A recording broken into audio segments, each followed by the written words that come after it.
What's up, guys? Welcome to episode 34 of the Let's Talk Nerdy podcast. On this episode, we are talking Avowed WWE 2k24 with a special guest, Princess Peace Showtime and Helskate. Cash rules everything around me. Cream, get the money.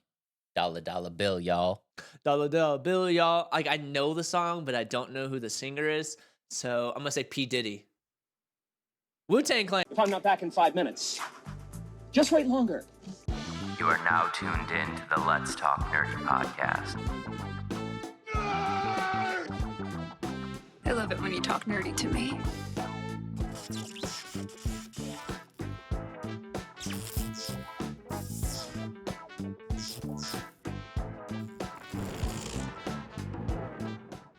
Let's go.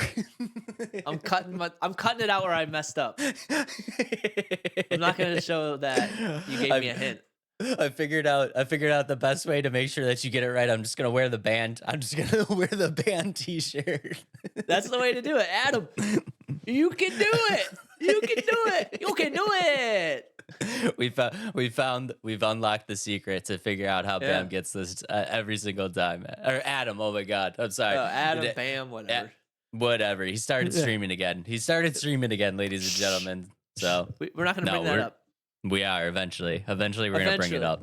Eventually, yeah, okay. We'll talk about that another time. But Dave, it's the weekend, the last day of it. Well, when you're watching this, it's Thursday. But how is your week going? How's your Thursday or Sunday going? Let's go for it. Sunday was going good. And I do want to say a few things. Number one, I would like to say that the No Man's Sky community, oh boy, they are a passionate bunch. Yeah, Dave, they are not happy with you. They or were us not in general. They're not happy with us in general. They were not. They were not happy with us in general. So, guys, if you don't know what we're talking about, we did talk about a game called Light No Fire, which will be the successor to No Man's Sky. And in that review that we posted, we did not have a glowing review. Well, specifically me. Adam actually kind of defended it very well, I think. But specifically me, I did not have a glowing review. So I just want to reach out to the No Man's Sky community and just apologize quickly. I'm sorry. I'm sorry that I upset you. I really, really am. But I do try to give my honest opinion on the games. And I do want to say that this weekend, I took the advice in the comments and I was like, you know what? I was talking a lot about No Man's Sky and I have not revisited it since the update. Since the last sets of updates. So, I mean, I did kind of give it a little bit of an unfair shake. So this weekend, I reloaded up No Man's Sky.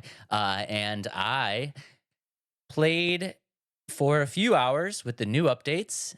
And I just want to throw out there that I'm sorry, and I love you guys. And I'm sorry that I disappointed you, but I do want to reiterate that everything that I said in that video stands.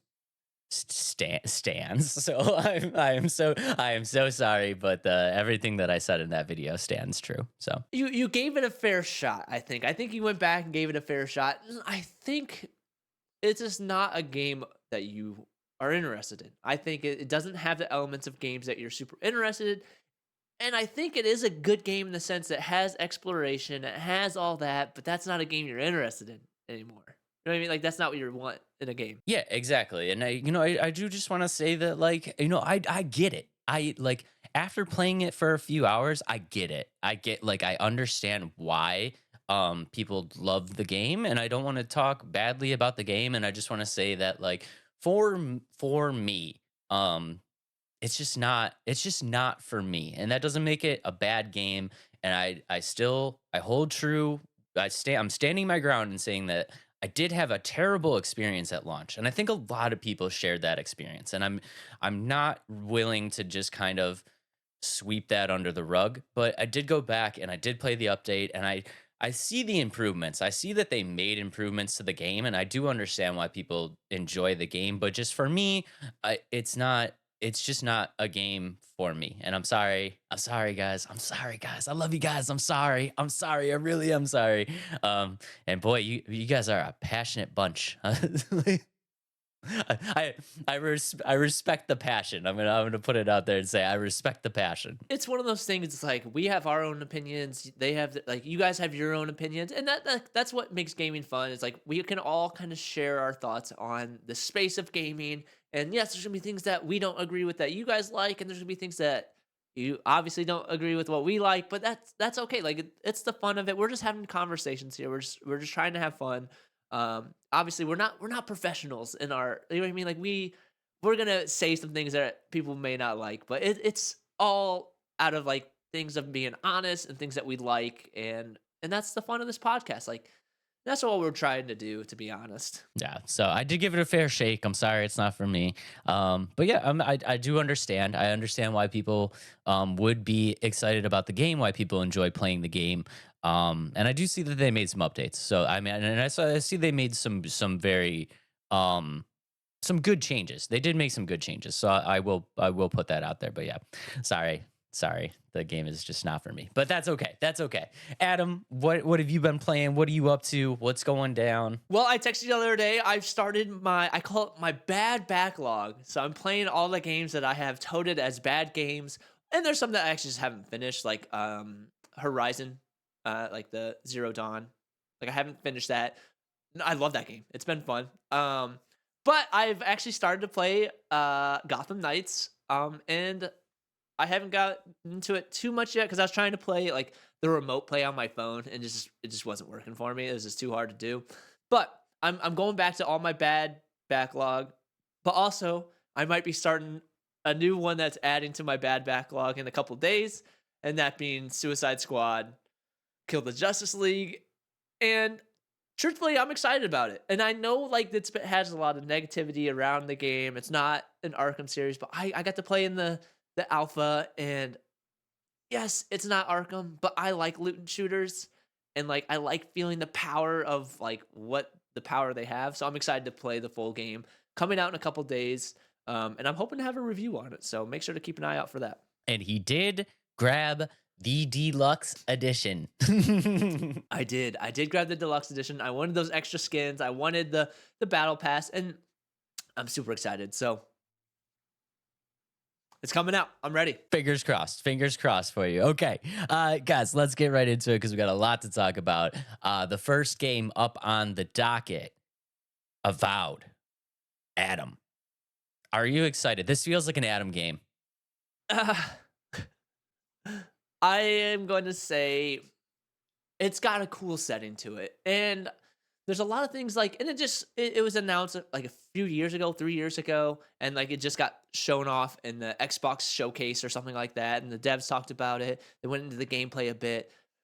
However, there's some things that are really cool about this game, but there's also a lot of things that make it look outdated, to be honest. And we can kind of show that in the trailer right here. It's just a gameplay trailer. Like there's I think a 15-minute talk of like what the game is and things like that. But here's the gameplay trailer. I did watch that Xbox exclusive deep dive. Yep, Yeah, me so too. I did watch that. So I'm gonna be honest, dude. I honestly like I'm gonna agree with you. There's a lot of things in this game that make it look really, really cool and make it look visually very appealing. But there's also, like you said, a lot of things that kind of make it look outdated. And I don't know if that was done specifically or not. I don't know. Like, I don't know if this was just a game that was, you know, like you said, this game was announced a couple years ago. Like, is this a game that maybe didn't meet its deadline and is coming out much later than they thought it was going to come out, and they haven't really taken the necessary steps to like update it to where gaming is now? Is my question. I think it's got like a two thing. I think maybe it is taking a little bit longer, but I also think they're trying to make it feel more artsy and have that kind of feel to it. And it does. It has like that cartoon kind of feel to it. And if you're just watching, it's like it's set in a cool setting. Like you're gonna have different elements. Like the world seems really cool. Different characters look really neat, but it just it doesn't feel complete, if that makes sense. Like it doesn't feel like it's a game that I don't know what I'm trying to say, but it's got cool elements, and that's I don't know. It does have really cool elements. So, guys, if you're just Yeah. listening on the Spotify, what we're looking at right now, this is a first-person game, Yeah. but it's like Adam said, it's set in a very very cool setting. It's set in like a medieval kind of setting, and you guys know that. Yeah. Like, I eat that up. They Yeah. put a knight or something in like some type of like cursed warlock or anything like that, and like I'm about it. Yeah. So we're seeing a lot of that right now, and I think the setting looks cool, and I think visually it looks really, really cool. I think they figured Yeah. out a really nice way to kind of interact all this like um, bright, vibrant color with like a Yeah. stark contrast Yeah. of like the softer tones, and I think just visually the game looks really, really cool. But you're it's giving me vibes of like clunkiness. Is it giving you those Yeah. vibes? That's what it's Yeah. giving me. And in that showcase, like we said, it's 15 minutes. In the showcase, it really shows a lot more of the gameplay, and that's kind of what I got from it. It has a clunky feel to it, and a lot of the animations that seem kind of meh. But a little bit about the game, real quick. So it's gonna come out this year. It's made by Obsidian, so that take that with how you want to. It's a fantasy action RPG. Sorry, Dave. Another Xbox/PC exclusive. That just seems to be our theme recently of talking about games Dave won't probably play because of the PS5 Xbox gap. But it takes place in So let me jump in and save you. Eventually, I'm gonna have to get an Xbox so that I can start playing all these games. But yeah, basically what we're looking at is it does take place in this kind of medieval type setting, and the basic gist of the game is that you are trying to put a stop to a mysterious spiritual plague that has overtaken the land, and when it comes to like like a gameplay story arc, I mean it's fine. We talked about that with Last Berserker. I mean it's fine. It's nothing groundbreaking, but it's an acceptable storyline. But yeah, other than that, I don't know if this game has like a lot of like depth to it outside of just a very basic storyline. I don't think it's going to be a Baldur's Gate 3. It's not going to be that kind of level of intimate kind of things and story and things like that. But it's taking place in the Living Lands, which is in the world of Eora, which is a fantasy setting from the Pillars from Eternity. Never played it. That's like about all I know about it. And this is actually rumored to be a prequel, actually, to so I don't know what that means in terms of like if it's a rumor from Pillars from Eternity or if it's a prequel to another game that's coming up. But yeah, that's kind of the rumor behind it. Essentially, like you're an agent for the Empire in this game, and like Dave said, you're supposed to stop the spiritual plague called the Dream Scourge, I think is what it's called. And it's gonna have like your choices in this game is gonna affect the world in some way, but it will not change the end of the story. I don't know if you saw that. So like some of these side quests will have effects on the world, and like different characters will die in that sense, but it won't affect the ending of the game so much. I did see And that, yeah. yeah, and then going into the map a little bit, like changing the world. It's cool that it's not gonna be like an open world, like huge open world. It'll have like an open concept. You'll have like kind of like a Dark Souls in the sense that you can explore different areas, but it's not vast open world. You'll have to complete part of the story to unlock different zones and different things like that. And they say like exploration is a core part of the game, so that's why like that open concept's kind of cool because it's still gonna make you explore. Like in the 15-minute Xbox thing, you could like they show you dive into a cave that you can't really see, like just open. Like you have to like look for it, which is kind of cool. And to me, it's got a Skyrim feel, but just not quite as dark. And I don't know. And originally, I thought like so I watched original trailers and things like this, original trailers, and a lot of people thought this was going to be a darker game than what it's showing. Like the first trailer, it was like dark, but now it's like vibrant and bright. Yeah, I did see that, and I was because I remember seeing a little bit about this game a while ago, and I was like, "Yo, this game kind of looks sick," and it's like I like that kind of darker feel, and then looking at the new gameplay release trailer, and I was just like, "What like what happened? I feel like they didn't switch court. They didn't do like a full 180, but they definitely veered off the path a little bit and made it a little bit more campier than I thought it was going to be. And you can kind of see that when you look at this gameplay trailer of like, just like the enemies, like even the enemies. I mean, they're supposed to be like gigantic beasts and like skeletons and like cursed, mages and stuff like that. And it's just like, it's kind of like if you put like a skeleton in a Pixar movie. Like it's still a skeleton, but it's just not like scary. You know what I mean? And I just think that's just the direction they ended up turning the game. Not so much because like maybe they wanted to make it feel completely different from Skyrim, because Skyrim was a little bit darker. You know what I mean? Like it's more of a less vibrance to it and stuff like that. So maybe they're like, oh, we don't want it to feel like Skyrim. We want it to feel like its own IP and things like that. So maybe that's why they're taking it into its own direction. But going to a little bit more about like the characters and stuff like that. So there's no classes specifically of the characters. I don't know if you saw that. I Um, did. And they're yeah, kind of toting that as like the special thing. yeah, and it's cool. So like that may like make some fans happy, may make some different. And the way they kind of described it, and like this is the developers, is like, yes, there's no classes, but you can tailor it to be like a class. And it's cool, like in the sense of like, let's say you don't like that class anymore, you have a way to rework it and to like change it, or you know what I mean? So I think that is cool. Like, so if you really want to have a class feel, like you can make it that way, but you can also have sprinkles of elements of like different things, if that makes sense. Um, Even though there's no class scene, there's like each character you build will have a background. So I don't know.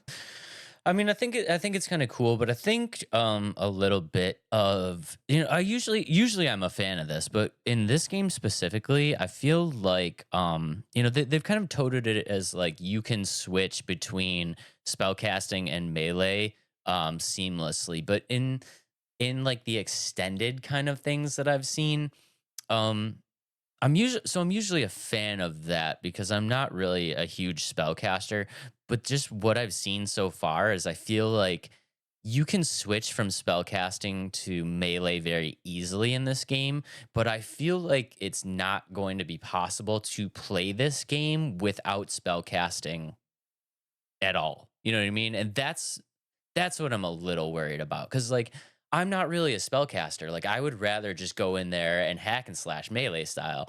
And it's fine to be able to do like the spellcasting, but I feel like where most games kind of put the emphasis on melee and then the spell casting is kind of secondary. I feel like this game, on the other hand, is putting the spell casting primary and making the melee more of a secondary option. Like, I'm not super excited that I'm going to most likely have to rely on the spell casting. I don't know if you'll have to rely on it, but it might be more of a challenge to try not to use the spell casting. Like maybe it'll still be possible, but like it's just going to be much harder.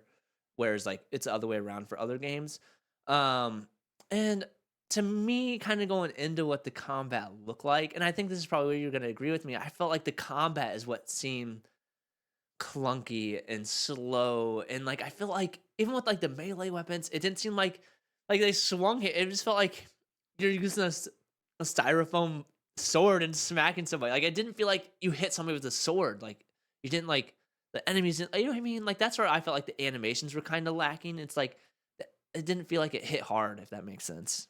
That's 100% where I was going to go. And that's why I feel like this game gives you a clunky vibe and kind of like maybe an older kind of game vibe. It's like if you go back and look at the gameplay trailer and you look at the specific spots where the enemies were being attacked, you can notice a few things. And number one, I think you can notice that the hitbox, quote unquote, seems to be gigantic for these enemies because there's a couple scenes in the trailer where you see the character swinging the weapon and you visually feel like it doesn't hit, but it's registering a hit. So you can see that they have like a very gigantic hitbox for these enemies. And also there's no like quintessential hit animation. It's like you're swiping your weapon and you can see like the life points like pop up and stuff like that. And you can tell that like the hit registered, but there's no visual like animation to let you know that you hit the enemy. Like it just feels like you're swiping at nothing. You know what I mean? And that's what I'm getting at with like the clunkiness and kind of like the old school vibe. It's just eh. I just wish there was more there, you know? I agree, and, like, even going into that, like and this, like, really doesn't, like, affect the story or the game itself, but, like, going into, like, the voice acting, like, I felt like it felt like they were just reading the script, like, "Hi, my name is Charles, the sorcerer. I'm going to kill you." Like, you know what I mean? It didn't feel like they had any, like, expression to the voices, the animation of the mouth was off, but, like, that's fine, like, the mouth animation's fine, but, like, just have some, like, heart to what you're reading, you know what I mean? Like, I felt like they didn't have any, like, heart to, like, "Hi." It's like, "Okay, cool." Like, I don't know. Yeah, they didn't bring the energy, and you could feel that like you could feel that across the board. And I don't know. I could be wrong, and I'm sure there's probably people excited about this game. But it just didn't hype me up. You know what I mean? Like a real good trailer like hypes you. Like you're hyped. You know what I mean? And it's like you don't even have to be like really excited about the game, but the trailer should still give you some type of intrigue. And just for whatever reason, I just like I watched it. I watched it again. I'm like, maybe I missed something. Watched it again. And it's like no matter how many times I watched it, I just couldn't like get excited about the game, which is kind of sad. Right, and I'm kinda there with you. And you know what? We've had this conversation in the past, but to me, it feels like video game, the game. You know what I mean? It's got elements of, like, video games, like so, like, what like, the double wielding, like, you saw, like, when they could double wield the wands, the pistol and the wand, the sword and the wand, like, the pistol and the sword, it's like the shield, it's like and then the animations of all of them, it just doesn't seem to flow together, if that makes sense. It's like, what can we add? I mean, we had this conversation last week. It's like, it's really cool when games are like creative and like can throw all these elements together and make it work. For me, like, I don't think this works. Like, you know what I mean? I feel like it's like, all right, let's make an fantasy action RPG. Smack. Okay, that's cool. All right, let's make it in kind of like a wizard setting, medieval setting. All right, smack. All right, let's add some guns. Let's add some like to me like it doesn't make like it like sure it makes sense, but they didn't put it together like a puzzle. You know what I mean? Like it's like it's not fitting together. Yeah, and I think you can see that a lot with like I said, I watched the extended gameplay Xbox exclusive, right? And it's like they almost didn't have anything to talk about with the game. I was watching this and I was like waiting for them to kind of be like, here's this new thing, like new groundbreaking thing, and then it's like I'm just waiting. I'm just constantly waiting for them to give me that moment, and they're like, here we're gonna talk about side quests and like, oh, if you go on this. The moral ambiguous side quest that will make you feel like if I'm making the right decision or anything like that. Okay, cool. Like that's cool. And like, but it's like I don't know. They were like, yeah, if you go on this side quest and you can pick, oh, do you want to give them the thing or if you don't want to give them the thing? And then when you go back to the town, you can see the repercussions of your actions. And I was Yeah. like, yeah, that's a side quest. Like, what? Yeah. Why are we featuring a freaking side quest on your Yeah. like Xbox exclusive? Like, you got where's the epic boss battle? Where's like Yeah. the gameplay mechanic that's like Yeah. groundbreaking? Like, they just didn't have that moment. So I'm like, I don't know. I don't I know, think this is dude. a game that it may like it's gonna be one of those that'd be cool on Game Pass. Like, yeah, I'm gonna try Avowed because it's on Game Pass. Like, I already pay for Game Pass. I'm gonna play it, and like big action or like RPG fans that like this kind of game are gonna play it. But it's not gonna bring somebody like me into play, if that makes sense. Like, I'm not gonna be like, wow, like I'm excited. Like, I'm gonna play this game, but it's just like you said, it didn't give you the hype. I had no hype from it either. I had no hype, and like honestly, you guys know how much I love this like this action RPG set in medieval time. Like I eat this stuff up. I would play anything. I would play anything that had this style to it. And it's like if you don't hype me up on something like this, you're not hyping a lot of people up. You know? Like I do with all of my previews. I read the comments, and it's about kind of where we're at too. It's like some of the negativity, but to me, setting's cool. All right, I think that's really cool. The idea of the game is really cool. You know what I mean? Like I like it. It just doesn't seem like the execution is there. I agree. I think they had a great idea. I think that they put a lot of time into this vibrance and this, colorful kind of atmosphere, and that I think they nailed. But I do think they just kind of let some of the core stuff go to the wayside. And because of that, I do feel like this is a game, like you said, if you have Game Pass, people are probably going to jump in, give it a try. But I just don't see it being super successful and like a game that's going to end up on like people's like, oh, top 20 games of all times. Like this, like it's not. It's gonna be one that's played and forgotten. Unfortunately. And like it's supposed to come out fall of 2024, so they have time to make some changes. And like most games should, if they're listening to the fan feedback, like what can we change to make it more people excited? What can we show them? So maybe we're just not seeing it yet with their showcase. Maybe they're gonna have another video. It's like, look at these epic bosses, and like I hope they do, because we never want to see a game fail, and I would like to see this game kind of turn around and bring more excitement to it. But as of right now, I kind of feel like it's kind of flat, and I wish it would go up. I feel like it's kind of flatline too. So guys, you guys got a little bit of time here. Just listen to the fan feedback, make a couple corrections, and whoever did your first trailer, I would say maybe have them sit out on trailer number 2, and let's bring the energy, boys. Yeah, bring it. And I want to be excited about this game, to be honest. Like I really like the setting. I like the feel of the setting. It's just the animation, it's the clunkiness of the game just isn't sitting. So bring the hype, boys. Bring the hype on the next one, and yeah, and you might have a second chance to reel me in. Yeah, as of right now, I'm like a sideways down thumb. I'm gonna second that sideways down thumb. We're gonna go to a 45 thumb on this one. Yeah, exactly. So. Yeah, like a 5 o'clock, not straight 6, but about a 5. It's kind of hard to get to 11. Just bring the hype. Just bring the hype on the next trailer, baby, and we could spin that 270 right around. Yep, exactly. No. But this game has lots of wizards. It's got mages. It's got some of that kind of cool stuff. And with that said, Dave, I think we should do a draft of the best wizards, witches, mages ever. I'm super excited. Ooh. That doesn't count. That does not count. That was the first time in like 20 episodes I didn't catch it. Let's go. Let's go, Dave. I finally won one. All right, guys. I finally won one.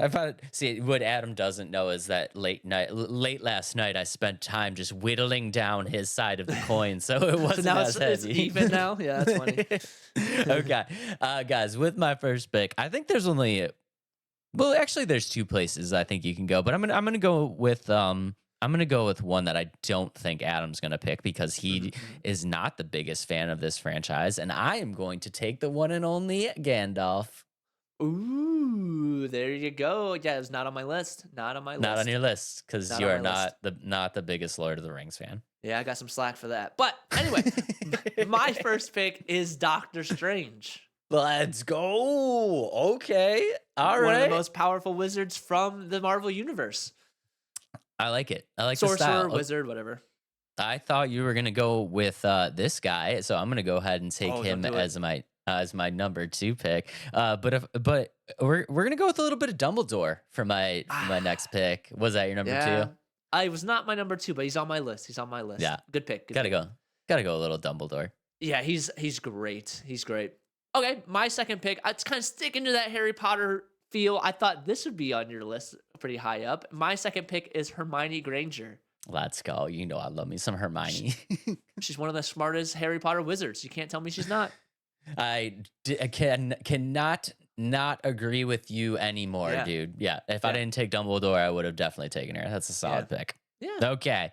And guys, this is where the draft goes and falls here we go. off the rails because with my very next pick, I am going to be taking Dark Souls. Was that right? No, actually, okay, dang it. You're gonna be super proud of me, I think. But I am going to go with a witch that is not necessarily the strongest or the smartest or any of that stuff, but is by far one of the funniest witches in all of pop culture. And I'm going to go with the one and only Mary Sanderson from Hocus Pocus. I know a lot of people think that I would have gone Winnie, but I love Mary because I just love that scene when she rides on the vacuum. It's just it's so great. It's so great. That's a good one. Thanks, man.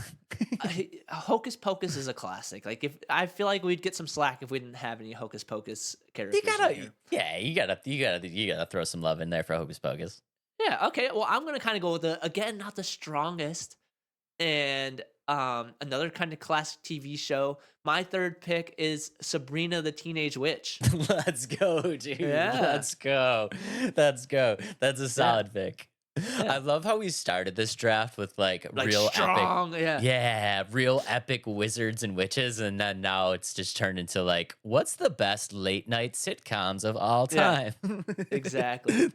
Okay, guys. Next up on my list, because Adam Dunn did it and went into the Marvel well, I feel like my team would be very underpowered if I did not dip into the Marvel well as well. And I'm gonna go ahead and take the Scarlet Witch. Gah! Was that on was your on list? yeah, she was on my list. Dang it, Let's dang go. it, dang it, dang it. Let's go. Okay. Let's go. So my fourth pick is a guy from a fighting game, and so my fourth pick is Shang Tsung from Mortal Kombat. Let's go, dude. That was my fifth pick. Yeah, let's go, Dude, I thought that was I thought that pick was so safe. I would have moved it way further. I would have moved Shang Tsung way up. I should have saved Mary for the last. That would have been a safe pick. You probably could have done that. Yeah, I should have done that. Okay, guys, I'm gonna go ahead and round out my team with maybe, I don't know if people are going to dislike this one, but I feel like I got to do it. So we did a draft where we did the best swordsman of all time, and we did not mention the Princess Bride, which was a huge mistake. So I will not be making that mistake again, and we are gonna go with a little Miracle Max to round off the draft. Little shout out to the Princess Bride. Little shout out to the Princess Bride there. Okay, my final pick, and I don't know if this one counts, Dave, but you can let me know. So my final pick is Donald Duck from Kingdom Hearts. What? Does that count, or should I change it? What? I'll change it. No, okay, you can have it, but I want to know the reasoning why. Because it's Donald Duck as a wizard. Like, why else? He's so Okay. cool. But right. if it doesn't count, my fifth pick will be Merlin. He's a strong wizard. I actually have Merlin on my list too. Yeah. Shout out, you know what? We're gonna go ahead and give you Donald Duck, and we're just gonna take the number one honorable mention from both of us as Merlin from The Sword and the Stone. Yeah. That's a great one. Yeah. Yep. Another honorable mention I have here is Harry Potter. Obviously, we're gonna get a lot of slack not having him on our list. Yep. Wednesday Addams. That's a good one. Yeah. I got you. That's I about got all I have. Jafar. I got Jafar Ooh, from Jafar, Aladdin. Yeah. Yeah. Maleficent. Yep. I got Samantha Stevenson from Bewitched. Yep. The Wild Witch of the West.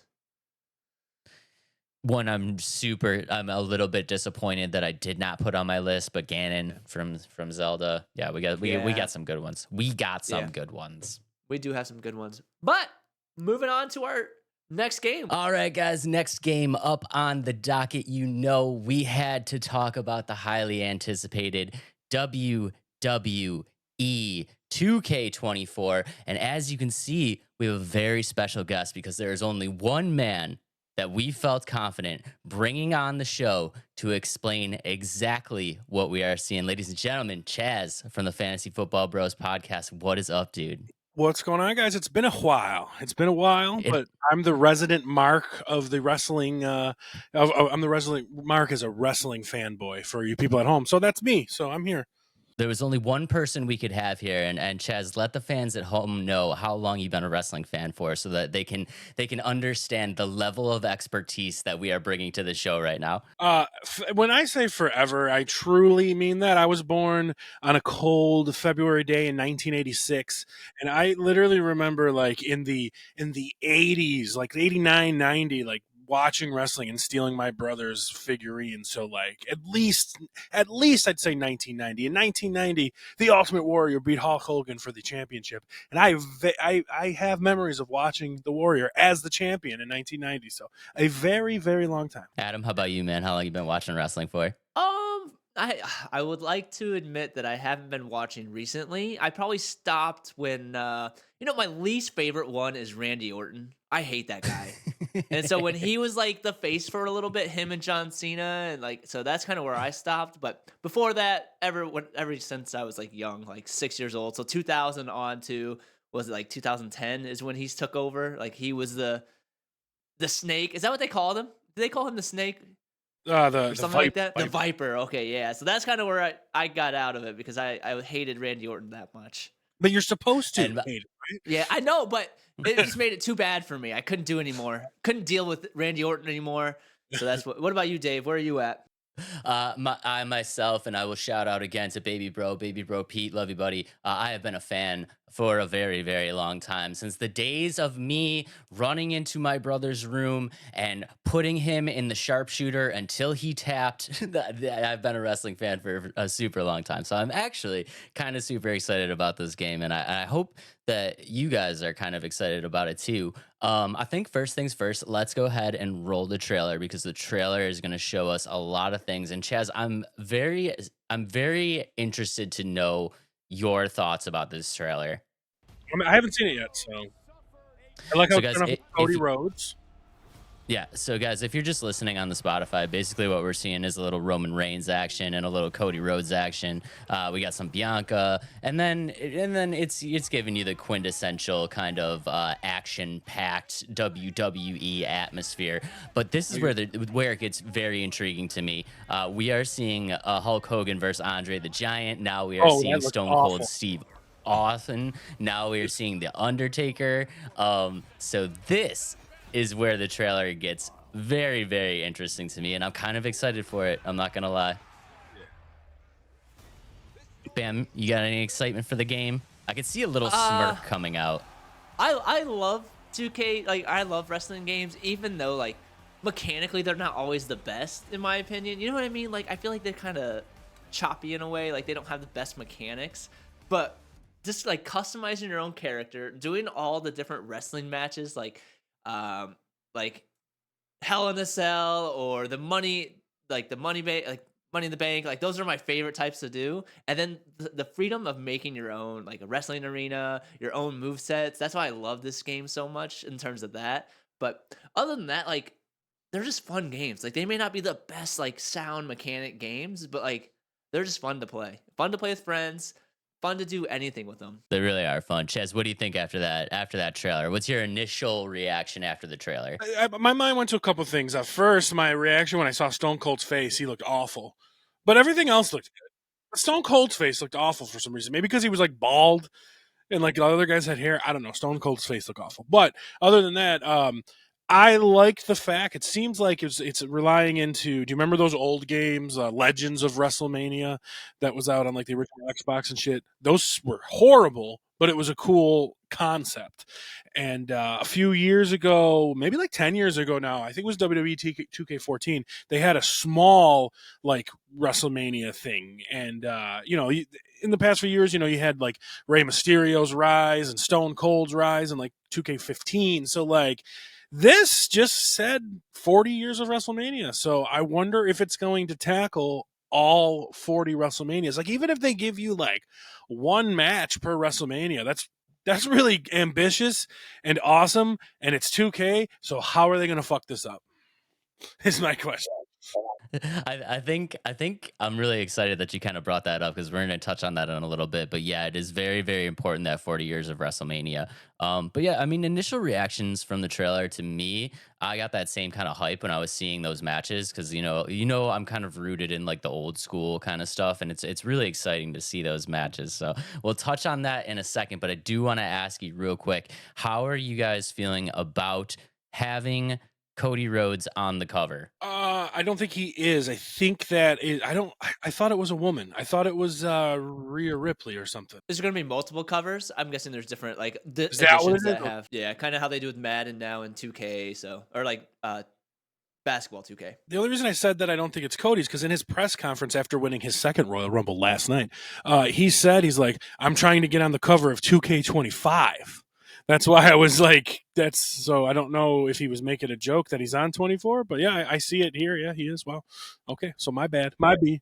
he might be making a joke there, but yeah, on this set, so on the standard edition, it is going to be Cody Rhodes. I think what you're thinking about is the deluxe edition. So on the deluxe edition, you're going to get Bianca Belair and Rhea Ripley on the cover, and the WrestleMania 40 edition is kind of like a hodgepodge of all of these like legendary characters.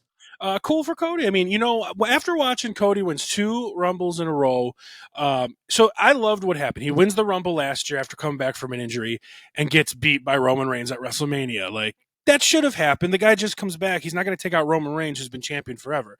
So now he wins a second, so he loses Roman Reigns. He beats Brock Lesnar a few times. Now he wins the Rumble again.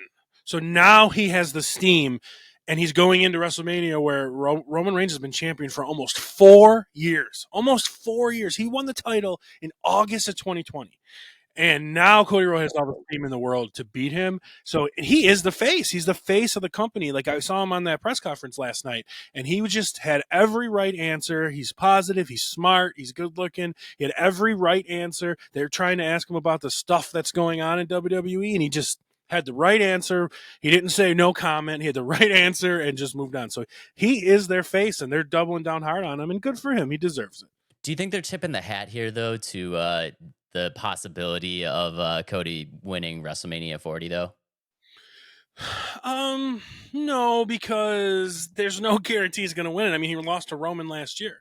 Roman hasn't been pinned since 2019. The dude hasn't been pinned in 5 years. So, like, I think Cody will win it because he's earned it and he's built himself up. And plus, there's all this like intrigue with Roman Reigns' cousin, The Rock, coming back. And, The Rock could get involved and screw Roman over and Cody win or something crazy, right? I mean, that's a discussion for later. So I don't think there's no tipping in the hand because I don't think necessarily Cody's going to win, but I think he has the best shot in years of anyone to dethrone Roman. Adam, you think they're tipping their hat a little bit? Maybe. I mean, they kind of tipped it with him. I don't know. It's almost like they tipped it for the Royal Rumble yesterday because like he's the face of this trailer right now. So maybe, you know what I mean? Like, he's the face of the WWE and he got the cover of 2k24. Does that mean he's gonna win it all? I don't know. There's no precedence for that, really. I mean, and plus, like, I believe the year, no, that wouldn't be true. But what I was going to say is Cody wasn't actually the favorite, like, even betting wise. Cody wasn't the favorite going into it. CM Punk was, and I am not a CM Punk fan, so thankfully Cody won. CM Punk is a biatch, so yeah, that's what we're going to say about that. So Yeah, he has come back as a little bit of a diva. I'm not really sure what's going on there, if that's story arc or if that's really just his personality shining through. But yeah, a little bit of a diva for CM Punk there. I follow a lot of the behind the scenes stuff and like, what he went through in AEW or what he put AEW through and how he was towards the end. And I love that he didn't win because the whole reason he left WWE 10 years ago was because he was sad that he wasn't headlining WrestleMania. Like, tough, dude. There's 2 guys that headline WrestleMania. Two. Okay? And I'm sorry, you are not John Cena status. You're not Triple H status back then. You're not Undertaker status back then. And Roman Reigns was going to be the new guy because he was young. So that's why he left. And I love that he came back and complained and he made verbal in the ring that I never won the Rumble and I'm going to go on and headline WrestleMania. And he lost. I'm so happy. I love it. Yeah. So, I mean, maybe they tipped their hat, maybe they didn't. I mean, only time will tell. But let's get into the game because I know everybody's super excited about this game. New gameplay updates. So this game is going to have a ton of new stuff. And just throwing out a few things here. They're going to be adding a bunch of new mechanics. So we got trading blows mini games. We got top rope dives into groups of people. We have double title matches. We have super finishers. We have new weapons like trash cans, guitars, mics. All of the weapons now are all throwable weapons. They're also going to introduce real referees that you see in the actual WWE, not just some generic referees. Yeah, and you actually have the ability with like how you can create your own character. You can create a referee too to have them like in the game for you, which is actually kind of cool. They reintroduced the backstage brawl. the backstage brawl is going to have a ton of interactive stuff like vending machines, glass panels to break. There's going to be a working elevator in the backstage brawl, which I'm super curious to see how that's going to happen. They've improved animations, so 90% of the facial expressions have been updated. They've improved ramp cameras, dive cameras, and the ability to move the camera during gameplay, which I think some fans are going to be super excited about because there is a little bit of times when you're playing the wrestling games where the camera gets a little janky, and it would be nice to be able to kind of like move it. I think having that extra like the camera angles, it just helps engulf you into like a specific scene where it's like the one camera makes you feel like it's the same ring every time. Where this like you'll be able to turn it like, oh, we're at WrestleMania or we're at Royal Rumble and stuff like that, and actually get a feel of like the arena rather than just like arena from this angle only. So I think that's gonna be really cool. Yeah, it should be really, really cool. And the last thing is the Royal Rumble. They're now allowing up to an 8-player multiplayer online for the Royal Rumble, which I know fans are super, super excited about. Chaz, anything jump out on you there that you're excited about in the new gameplay updates? It doesn't necessarily, other than you saying they're adding 2 more, because I believe they only had a limit of 6 people in the Royal Rumble.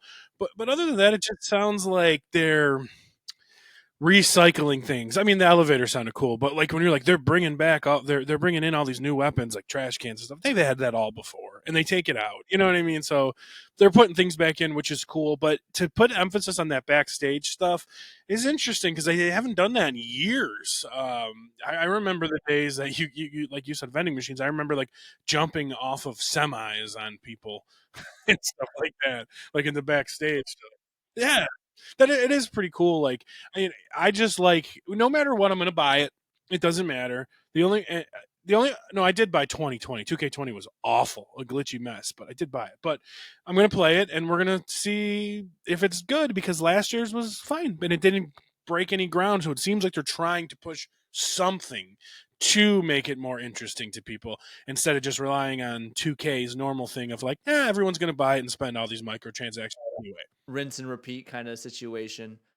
One thing that I saw that so I think a lot of with 2K like wrestling or WWE 2K, I think they're heading in the right direction, or it's like 2K NBA is like heading the wrong direction, if that makes sense. So I like where like WWE 2K is going, especially because like I think they're like for that side of things, like the WWE side is starting to listen to the fans, whereas like NBA is like, nope, let's just add skateboarding, let's add like my park to be open world GTA, they're losing people, I think. Let's change the shot mechanics and shooting bar every game. Yeah, it's crazy. Like they had a formula that worked with 2K20 or like NBA, but now they're kind of going away from it. Where I think it's like WWE didn't have the formula, and now they're starting to find that formula because they are bringing a lot of improvements that fans are excited about. Adam Very side, excited. and He's Adam stoked up side, about choking on his own spit. He's excited, guys. Yeah, I've been dying for the last like 4 weeks. But anyway, I really think that they're listening to people, and it's hard because they have a quick turnaround with their games. Like every 8 months, they have a new announcement, so it's like you can't put everything in because they just don't have that amount of time. Because I know there's a lot of things that people still want. But it's just it's a time thing. But I think they're heading in the right direction, whereas like NBA is not. Well, they brought back the biggest thing people wanted last year with the GM mode. People were like dying for that GM mode, and they finally brought it back. It was gone for almost 15 years, I feel like. So that was huge for bringing that back.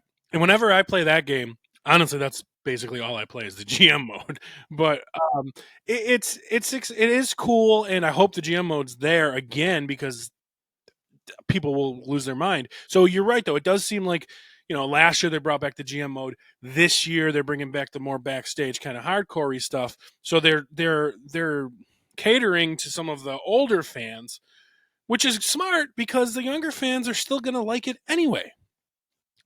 The younger fans are not going to be like, oh, I hate being backstage and hitting people with chairs. Like, no, they're going to love it too. And one other thing is like, so they had come out or for GM mode, like the devs have come out and said like they really want to add a online GM mode, but they just don't have the time. Like that's what like they want to add good stuff, but they're like it's just too big of a project right now to cram into like one game right now. So they're trying to bring in more features that people want. It's just a matter of time until they get them. And especially with and who knows? Like, I don't know, Dave, if it said what you were reading, like what this roster size is going to be. The WWE roster is huge between Raw, SmackDown, NXT, and all the legends that they like to bring back. But if they're doing 40 years of WrestleMania, even if you do like one match at each WrestleMania, that's 80 people, give or take. Hogan's probably there 10 times, but still, like that is a lot of people, and those are just the legends. So like I don't know what they're gonna do. I'm actually super glad that you brought that up because so what I read is they are going to try to do at least one match from each WrestleMania, and it's not going to be day one, so they're probably going to be releasing as many as they possibly can on day one with the game. But unfortunately, some of these matches I do feel are going to be DLCs later on down the road. But the plan for the game is to have at least one match from each WrestleMania, and because of that, you are looking at the hugest roster size in any WWE game ever, and they are toting that it's going to have 200 plus superstars and legends. Whoa.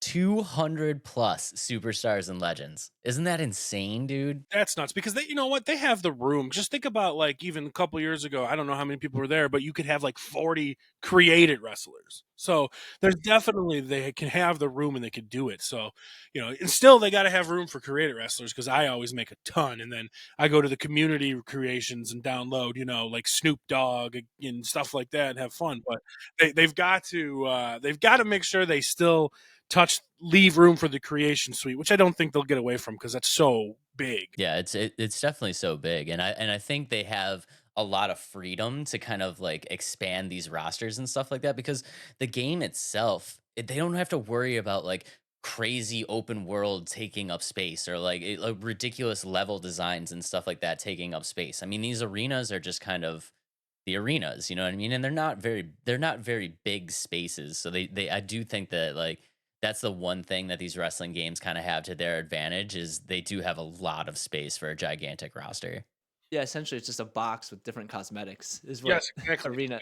Every arena is just a reskin, basically. I did see like going back to the creator like suite. I don't know if you guys saw, but they're gonna add like you can quick save into the customization where like that was a big complaint is like you're working on something and you back out and it's all gone, you have to start over. So they're adding a quick save during your like customization. So that's kind of cool. I've been there, so that's awesome to hear. Yeah, that's very, very cool. And then also a couple updates here. So they're updating some basic match types, which are going to be including an ambulance match, a casket match, a gauntlet, and a guest referee match. Any of those strike your interest? Because there is one specifically that I'm super juiced about. The guest referee matches were always fun. They used to be on like the old games. So like the three of us could wrestle and I could be the referee and then all of a sudden start stomping Dave out.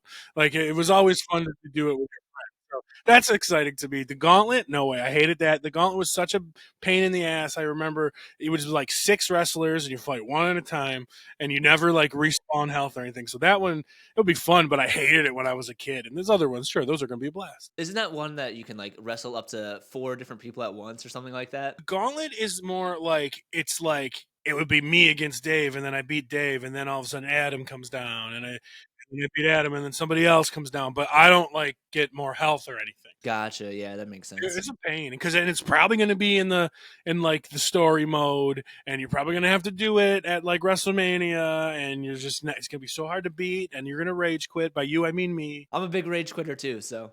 Okay, yeah, rage quit. Adam's got a specific rage controller standing by that he switches out when he needs to throw something. I don't even get to. This one's so broken. Like this is my son's like fake controller too that he uses, but when I need something to smack on the desk, that's what I use. My cat knows when I'm getting mad at a video game, my cat hears me and she like gets off. It's not like I hit her, but then I start getting angry and moving around. She hates it. She gets away. She's like, nope, I'm out of here. Peace out. But yeah, I'm super excited for the casket match. I don't know why. I think it's probably just nostalgia, but I have that like nostalgia of, the Undertaker versus Yokozuna and the casket and like doing all like, I don't know. I just like the casket match. I think it's probably going to be gimmicky. Like I'll play, 1 or 2 casket matches as the Undertaker and be like, all right, that was fun. I had my fill, but whatever. I'll take it. You'll be able to like actually interact with the casket too. So you'll be able to like open in throw like hit people against it, put people in it. So that's kind of cool. Yeah, really, really kind of cool.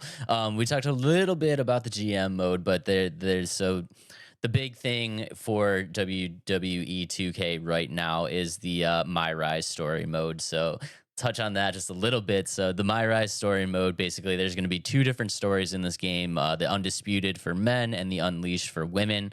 And they are touting that the My Rise story mode is going to be more interactive and more meaningful than ever.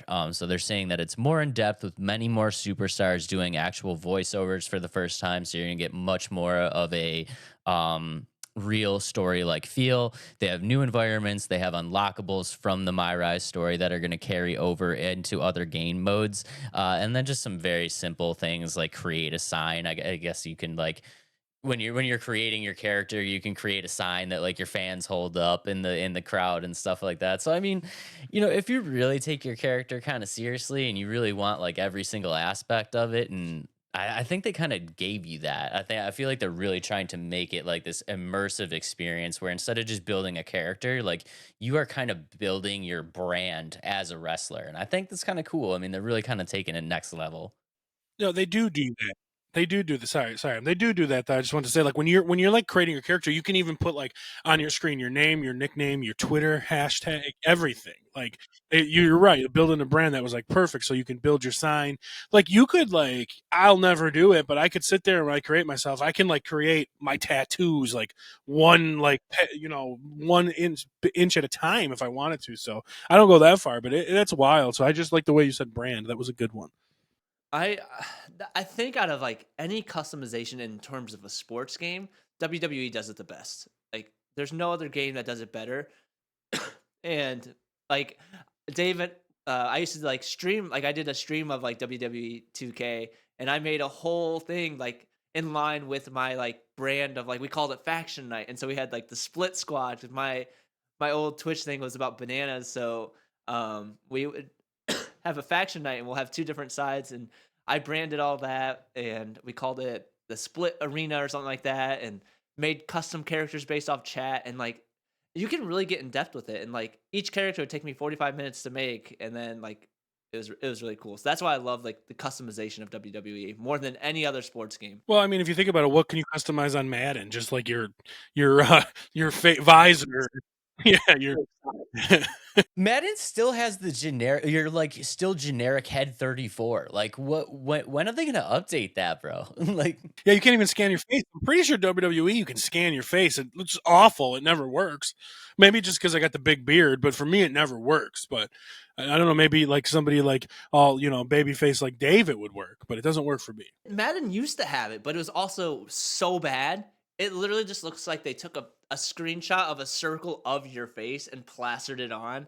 And like it never worked. But so and like they're like, okay, line your eyes up with the little green dots, and it just looks awful. It never works. So yeah, there's like no depth to it. Well, I was gonna say, Dave, why don't you let everybody know how we determine our fantasy football draft order? I was gonna say a lot like the faction night, dude. Like Chazz actually for our fantasy football draft, he's such a hardcore wrestling fan that he creates every single person in the draft. And basically, what happens is on a specific night we have a Royal Rumble, and based on where you get thrown out of the Royal Rumble is where you draft in the fantasy draft, and it's so much fun. I've never won it, but one of these years, one of the.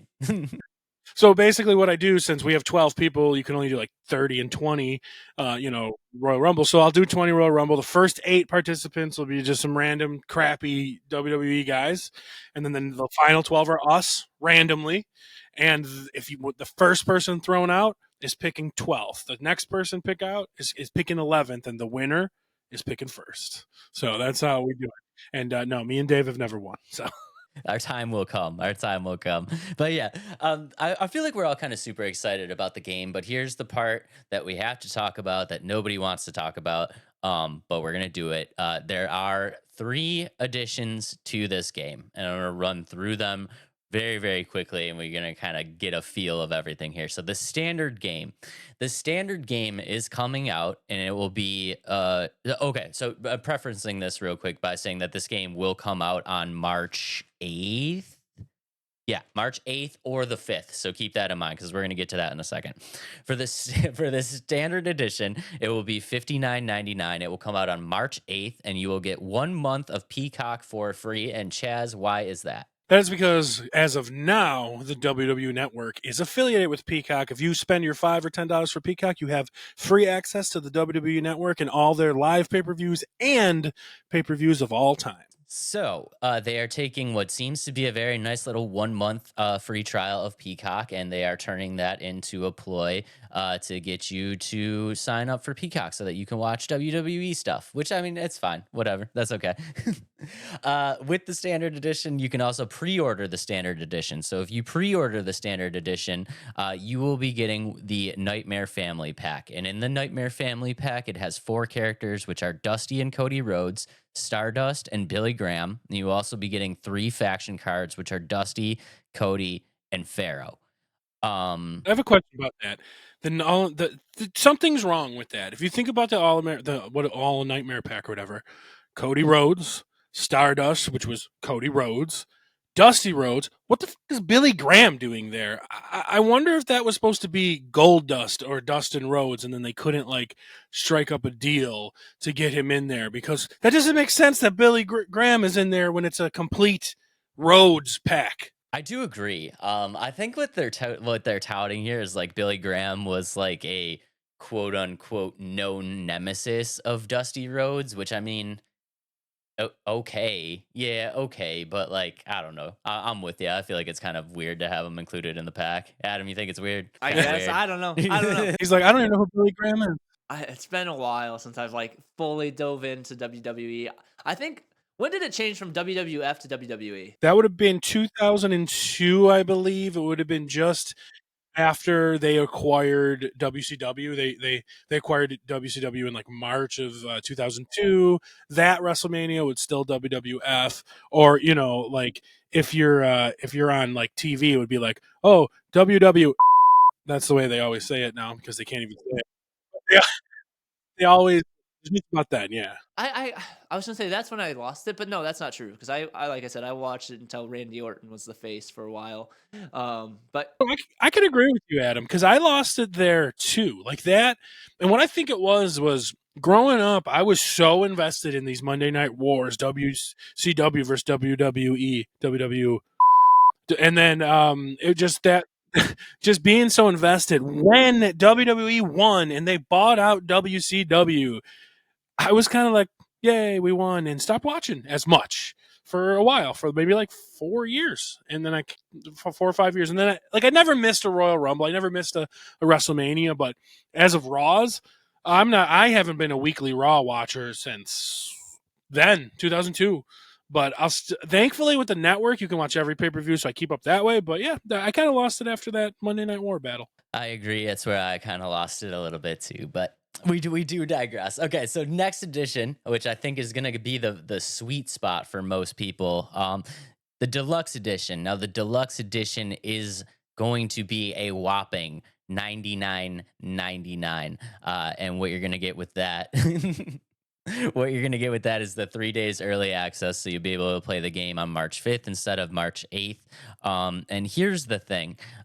You're going to get the season pass, and the season pass is going to include 5 DLC packs right off the bat. And unfortunately, I feel like this deluxe is going to be the sweet spot for most people because I do believe that those 5 DLC packs is where you are going to get a majority of the legendary characters that are included in that 200 plus included in that 200 plus roster of superstars that most people would want. You're also going to get 200 MyRise attribute points. You're going to get a supercharger, which unlocks all the day one legends that were on that you need to unlock to progress. You need to progress through the game to unlock. All of those characters will just be unlocked for you. You're also going to get Bianca and Rhea alternate outfits and Bianca and Rhea faction cards. Chaz, how do you feel about that? How do you feel about the extra price? I mean, it is what it is.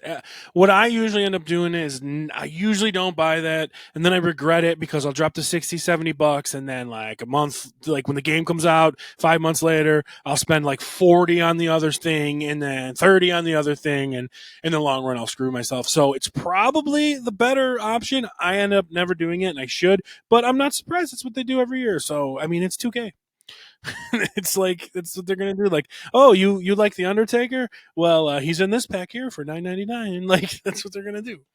Adam, what do you think? What do you think about the extra price? So I went back and forth. Kind of, I just pre-ordered a game, right? And I know it's a game that a lot of people are crapping on, Suicide Squad. And I happened to buy the full deluxe edition. And the reason I did that, and it's because of like thinking about kind of what Chaz is talking about, the extra packs that are going to cost $10 anyway to buy these, like the battle pass or the extra characters. So that's why I did it. So I think the $99 or the $100 price tag, unfortunately, it's the better deal because it's either you do that or you spend $50 for because it's 5 season pass things. Is that what you said, Dave? So $10, $10, $10, $10. Like, so there's an extra 50 right there. So to me, it makes sense. And it gives you extra perks. And like, even with like Suicide Squad, it was nice. It's like, oh, I get these cool skins like included, like, and I get the extra or the early access. So like, that's to me, early access is like an extra $10. Like, so it makes sense to me. And the fact that the standard edition is only $60, like they're sticking to that 60 rather than, oh, we're going with the market $70. So that's cool to see. Yeah, that's kind of cool. I mean, I think the deluxe is probably going to be worth it. I think that's going to be most people's sweet spot. But last but not least, we got to talk about the WrestleMania 40 edition, and this one really grinds my gears a little bit.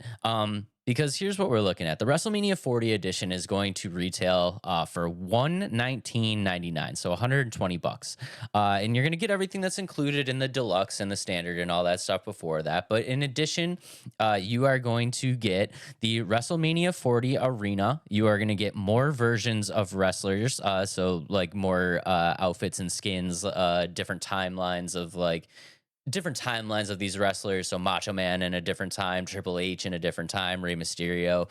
You're gonna get some gold faction cards, and that is about it.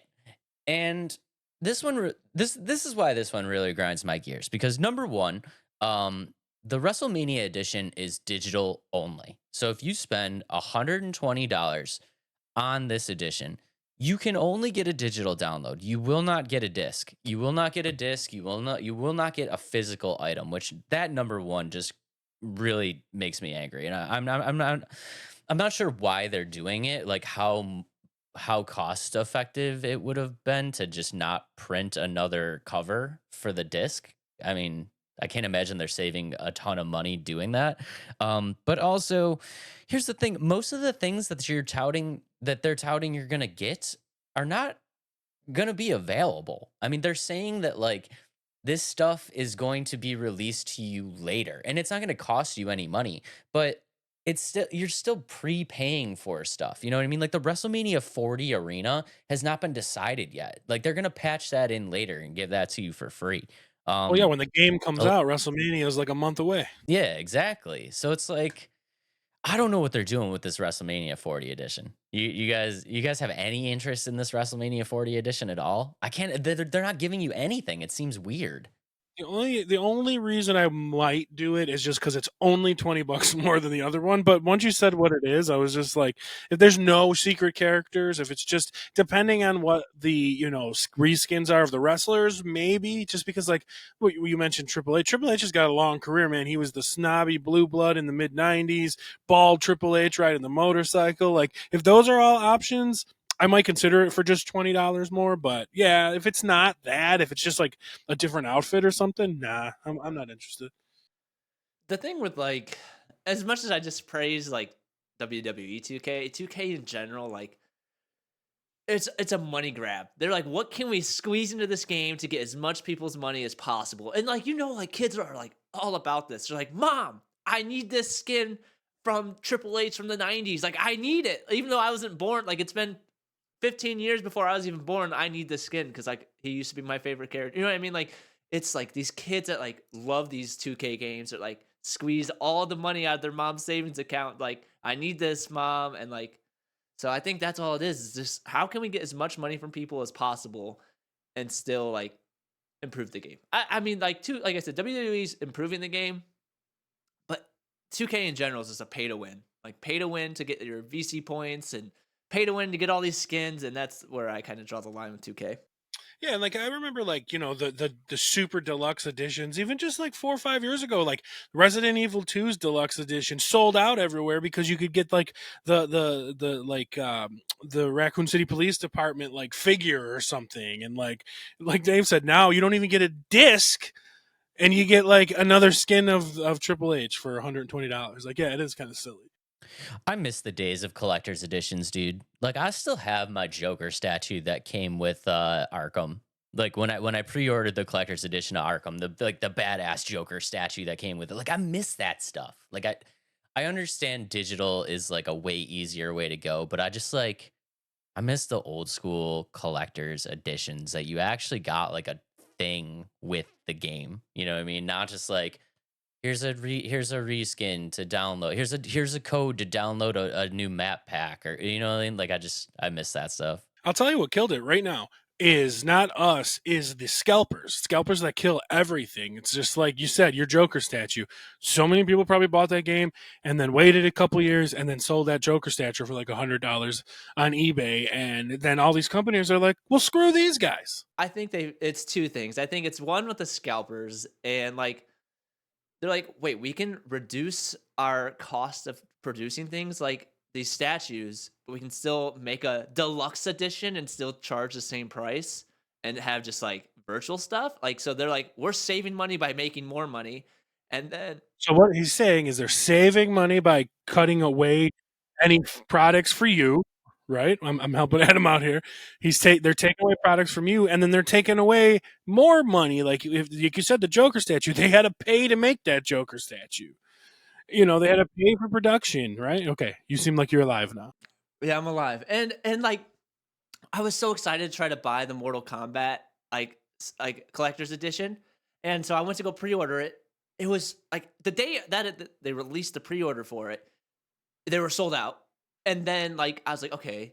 And I looked the next day, eBay already had them. It's not even out yet. eBay has them for sale for $500. Like, okay, it turned this $250 thing into it. And I tried the same thing with the Spider-Man game. It's like, you can't do it. Like, it's just so annoying for scalpers to do that. And granted, like, I could become a scalper, but like, what's the fun in that? Like, it just takes away from like the true, like, nature of collecting. Like, you know what I mean? And it kind of sucks nowadays that scalpers ruined it, but also like developers and game producers, like, they're saving tons of money by not doing like or physical things. If there's any scalpers listening to this podcast, we hate you, and stop.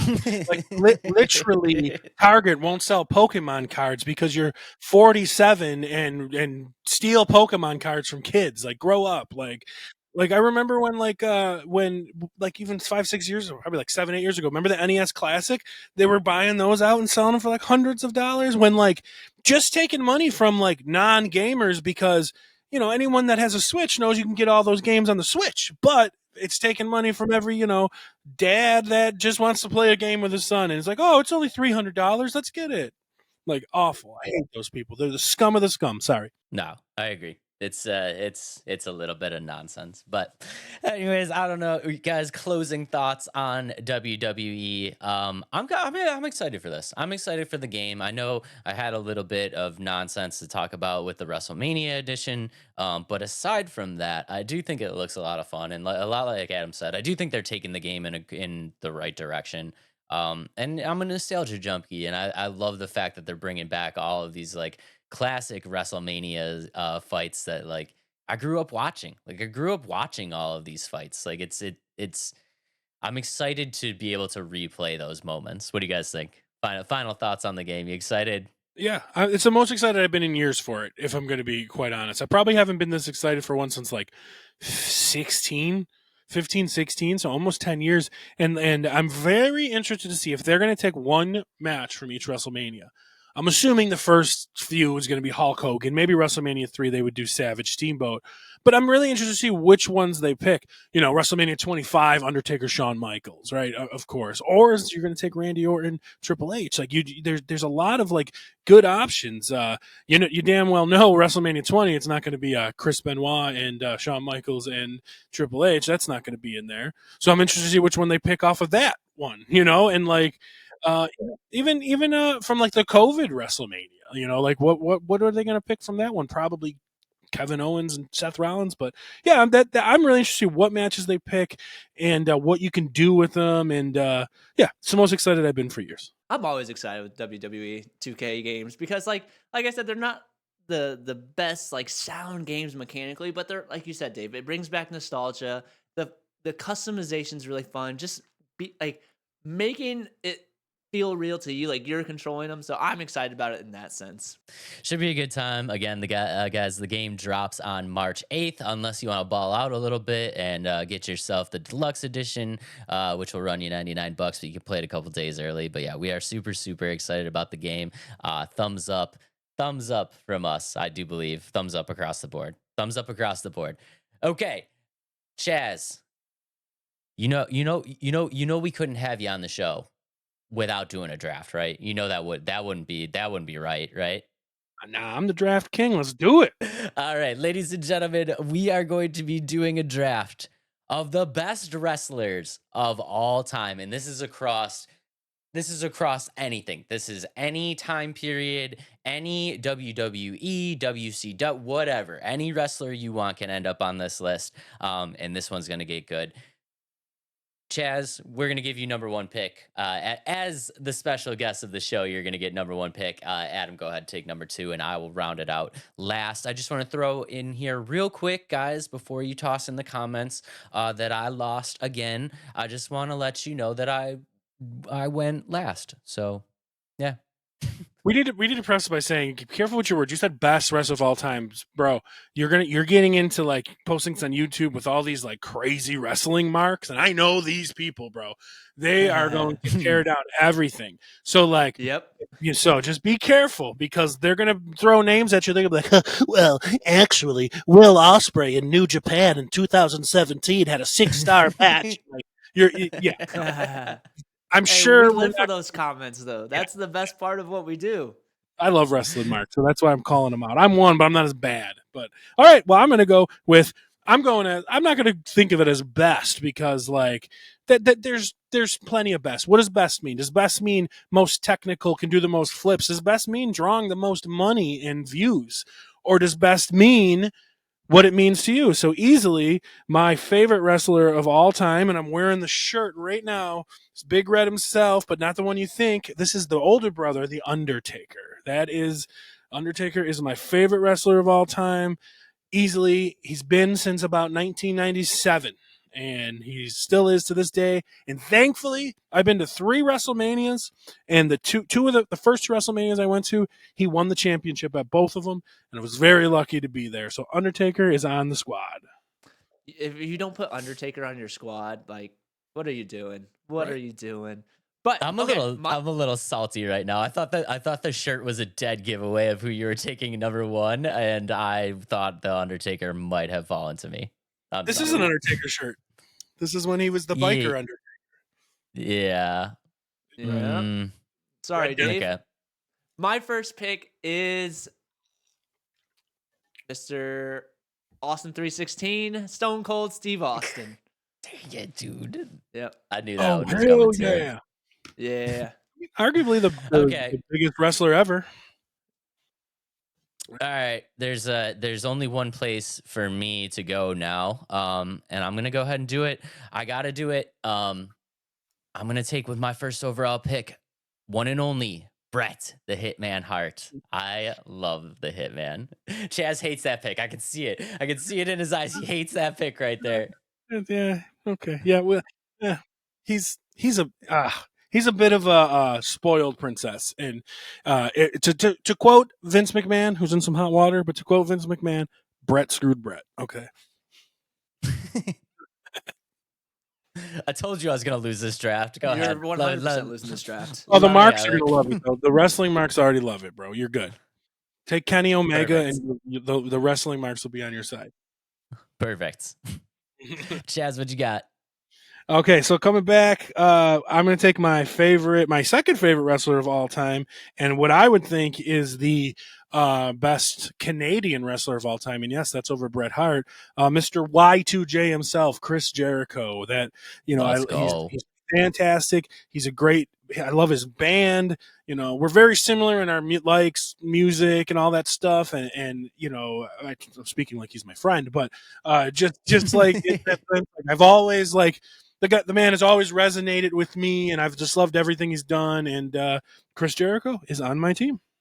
I like Chris Jericho. He was on my list as well. But all right, my second pick is Dwayne The Rock Johnson. Man, he's got Stone Cold and The Rock, bro. Yeah.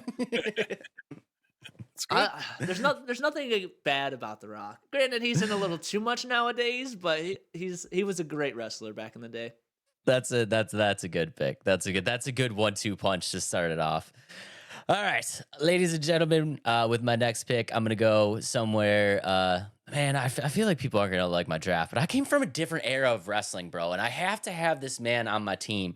And we are, of course, talking about the Heartbreak Kid, Mr. Shawn Michaels. Little sweet chin music, baby. Chazz hates all of my picks. No, my cousin and co-host partner Robbie Vegas is the biggest Shawn Michaels fan in the world. So we've always went back and forth between Shawn Michaels and Undertaker, but you can't miss on Shawn Michaels. He's Mr. WrestleMania for a reason. Thank you. Good Thank pick. you. I Good pick. appreciate you backing me out there. All right, Chazz, what you got? Well, my next wrestler is actually my third favorite wrestler of all time. So I got my 1, 2, and 3, and it is a man who Shawn Michaels actually forced into retirement for beating him at WrestleMania 24 in Orlando, which I was at, and that is the man. He is the dirtiest player in the game. He's the limousine riding, jet flying, Rolex wearing son of a gun, Mr. Ric Flair. Woo! Come to the team, baby. Let's go. Two That's claps good. and Ric Flair. Woo! Love him. All right, my third pick for me is 619 Rey Mysterio. Let's Very nice. go. I love Rey Mysterio. That's who I played as every 2K or every wrestling game that I could. Because like his signature move, I think there's nothing cooler than the little twirly 619. Like it's so cool. Two things on Rey That's a solid Mysterio. pick. His son is the best bad guy in wrestling right now. Dominic Mysterio is fantastic. And my favorite Rey Mysterio memory is when the Big Show had him tied up to like a gurney and took the gurney and swung it like a baseball bat against the turnbuckle. And he felt it was the greatest thing I've ever seen. Do you see that side note here? Do you see that like when him and Logan Paul were wrestling, like Logan Paul saved him? Like he almost like... Yeah. Yep. Because like he overflipped and like he almost landed on his neck, and like so Logan Paul caught him. Yeah, Logan Paul's saved his life. really good. Now I'm not a Paul guy, but as a wrestler, he does a real good job. He's a good personality for it. Oh, for sure. Yeah.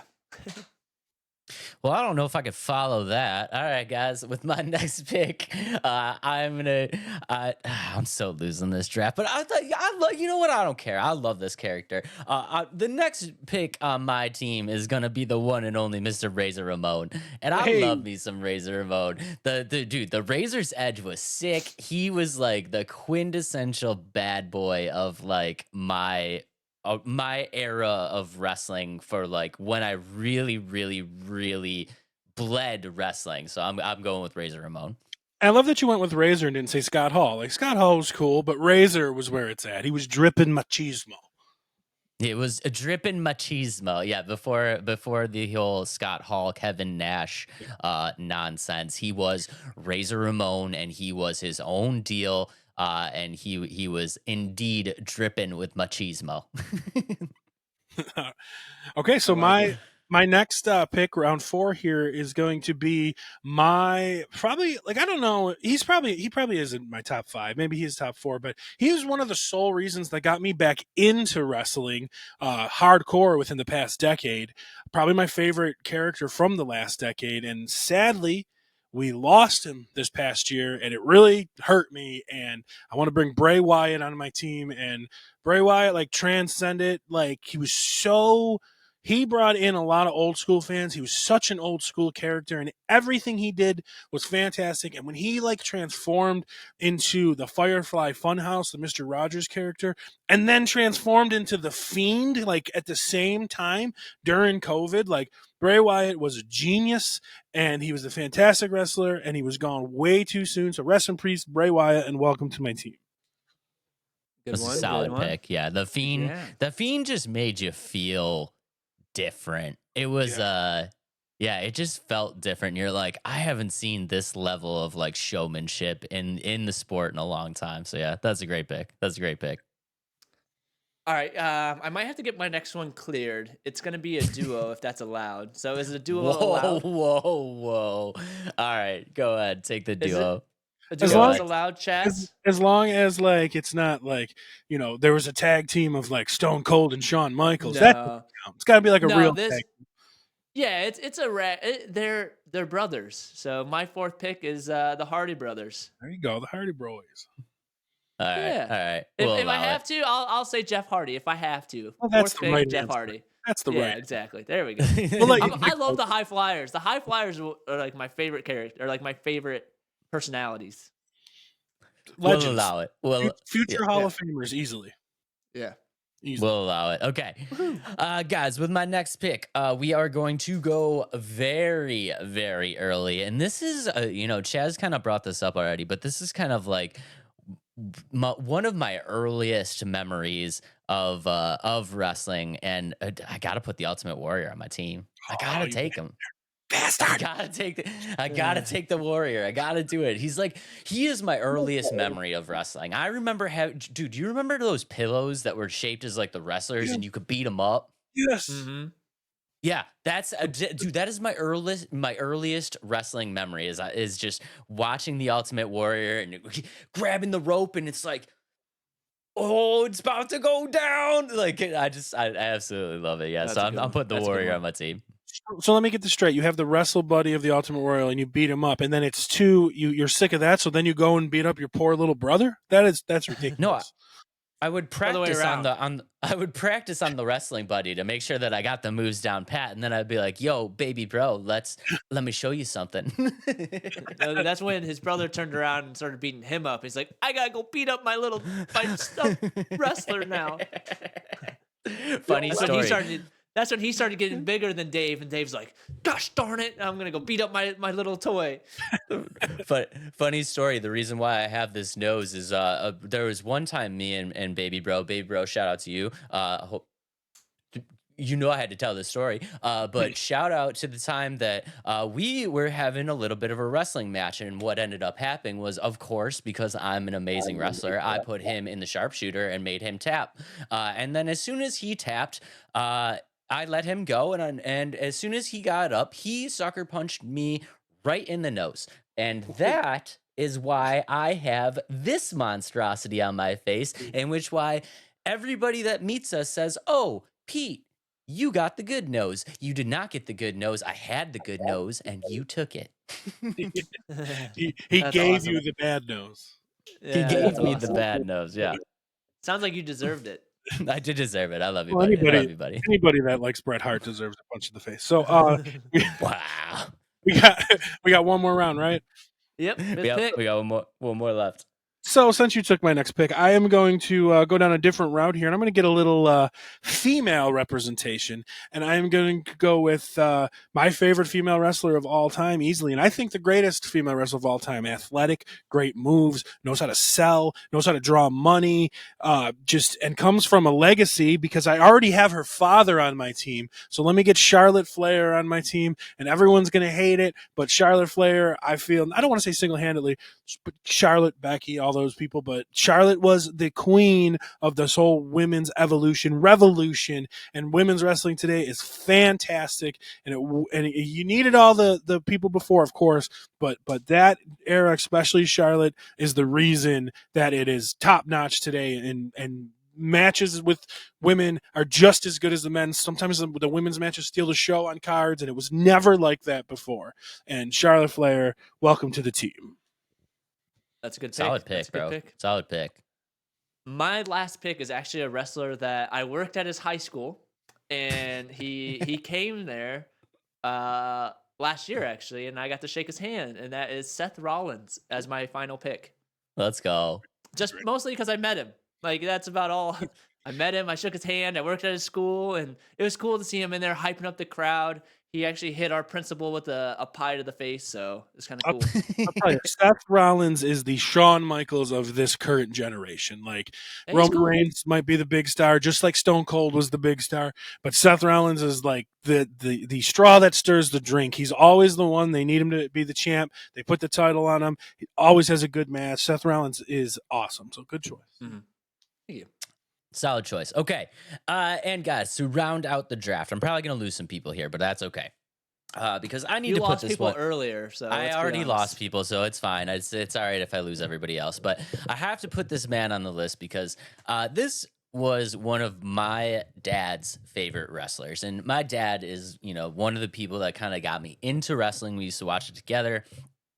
So I have to put this man on the list. And we are talking about the one and only Mr. Rowdy Piper. Dude, I love Rowdy Piper. And just watching him, like, he was like in that generation of wrestling, he was like watching him just go wild was just like something that you didn't like. I don't know. You didn't really see it a lot. I mean, you got it from like Hulk and from the Warrior and stuff like that. But for Rowdy, it was different. It was almost like he wasn't wrestling. He was just like a really angry guy, like in a bar fight. And I kind of loved that about him. So yeah, I'm going to put a little Rowdy Piper on the list. Round it off that way. Hey, That's a good pick. that's headline of WrestleMania 1. What's your thoughts on his movie They Live? We don't have to talk about that. I like it. I liked it. I thought it was good. But surprising, nobody drafted the Hulkster. Interesting. Yeah. Nobody, Or yeah. some honorable mentions. We should probably go over some of those. Yeah. I got Macho Man, Goldberg, Sting, Kane, Mankind. I had a couple on the list still. Yeah. Along with my more kind of, we got to give Triple H some love. But Yeah, I was gonna say Triple H. yeah, one of my favorites. Goldust. Goldust was great too. One of my favorites from back in that Attitude era. You guys are going to remember this. By no means is he great. Who's very entertaining though is Val Venus. I loved Val Venus back in the day. But some more modern guys I loved, along with Bray, that helped me get into it was Braun Strowman and Kevin Owens. I absolutely love those guys. Kevin Owens just had a great match last night with aforementioned Logan Paul. And then I like he's a little on the underground scene. So for my marks out there, I like Matt Taven, who is out in Ring of Honor. So yeah, there's some. You got Batista and the Big Show. Oh yeah. You get Diesel. Before the Kevin Nash era, he was Diesel. Kurt Angle, John Cena. John Cena, yeah. So many other ones that we missed. But so many good wrestlers. But I mean, at least we know that they will all be making appearance on this 200 plus roster for WWE 2k24. Everybody we name better be on that. Single person we name better be on that game. I think they will be. So yeah, guys, the game drops, like we said, on March 8th, or if you want to ball a little bit, it's going to drop on March 3rd. We are all super, super excited for it. And yeah, dude, Chazz, thank you so much for being here, man. If you want, take a second, let the people know where they can find you. Yeah, you can find me and my lovely co-host, one of them being Dave, on the Fantasy Football Bros podcast. You can find it on any podcast platform and YouTube, Fantasy Football Bros. And the off season is hitting now, but we are, going to try to do some non-football related material as well, similar to what you've heard today. So thank you, Adam, for having me. Thank you, Dave. I appreciate it. Second time, two-time guest. Our first returning guest, yeah. Yeah, our Thanks first for coming back. Two-time Always good guest. to have you.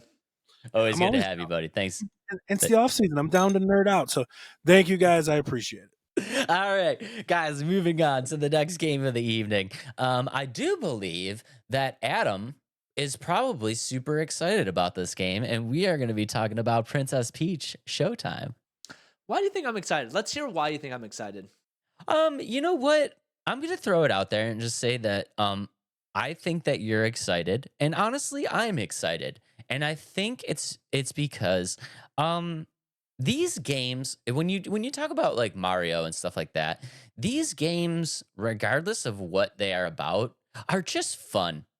Like it's just a fun time. It's nothing super crazy. You're not expecting anything super crazy, but it's just fun to play, and I think you're probably excited about that because I know you enjoy that type of stuff. You played the new Mario games and stuff like that, and you know I'm an old school guy, so I love it too. But yeah, I'm super excited for the game. It just looks fun. It looks not complicated and not super crazy. So And I think you're kind of on the track of why like I like these types of games. They're lighthearted. Like there's no like they're not all that difficult. They're lighthearted. And I think that's why like Nintendo, especially like Mario's like IP, is like anybody can play them. Kids can play them, adults can play them, even like people that have never played video games before can play them. Like they're so like easy, but also have a challenge to them. Like if you really want to like make it a challenge, and I think that's why they're so fun. Is like anybody can just pick up the Switch and be like, "Hey, Grandma, you want to play this game with me?" Well, Sonny, I've never played video games before. Grandma, you got this. Like you know what I mean? Like that's what the type of game Mario is, and I think that's why it does so well and why these games are always so successful. And yeah, that is why I'm excited. And you get to see Peach as a ninja. So with that, let's go ahead and roll the trailer here. let's go ahead and roll the trailer. Yeah, and like Adam said, it's like, oh, people can always just be like, oh, I don't know how to play. Well, it's like, all right, this is how you run. This is how Yeah. you jump. All right, you know how to play now. Yeah. Like, And if you're just watching, it's gonna be like different games in one. Like now you're seeing Cowboy Peach. We just saw Ninja Peach, and she's like sneaking around. And like I just think this game is just gonna be a bunch of different types of mini games and a little bit of story to it. And then now we have Swordsman Peach, who seems like she's gonna be a little bit faster and kind of move around, have some cool little moves. And like yeah, I just think she looks like like it's a fun game. And now we have Detective Sherlock Peach. Holmes Peach. Yeah, Sherlock Holmes Peach. And she's like sneaking around. So like each character, each play, because it's kind of the presence of the game, it's like you're in each play. And Dave, you're gonna say this one because I'm gonna screw that word up. Pastry. That's not pass what it. Yeah, Passatory. yeah, Peach, and then we have Kung Fu Peach, who's kind of giving me like Kung Lao, or not Kung Lao. Wow, I'm blanking. Like Chung Li. Yeah, no, it's Chung Li, Kung Lao, like all them, and like Yeah. it's fun. And this one's coming out March 22nd, so it's coming up relatively quick.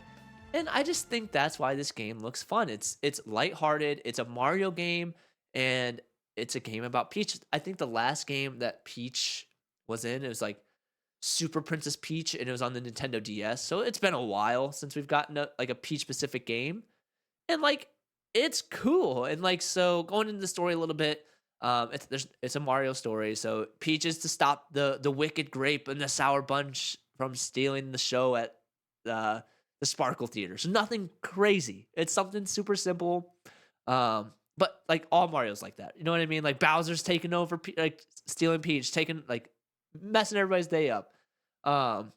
And so going into each level and theme. So essentially each level or each theme is a different play that she's playing in. And so like that's where we get Sword Fighter Peach, Detective Peach, Cowgirl Peach, and there's supposed to be more coming. And I think this sets it up for DLC. Like you're gonna have different Peaches. You know what I mean? Like maybe Astronaut Peach is gonna make an appearance at one point. So this game can be expanded. That would be cool. Yeah, see, like this game can be expanded on, but also like thinking about like even farther. I don't know when this is ever gonna be a thing, but a new Super Smash Bros.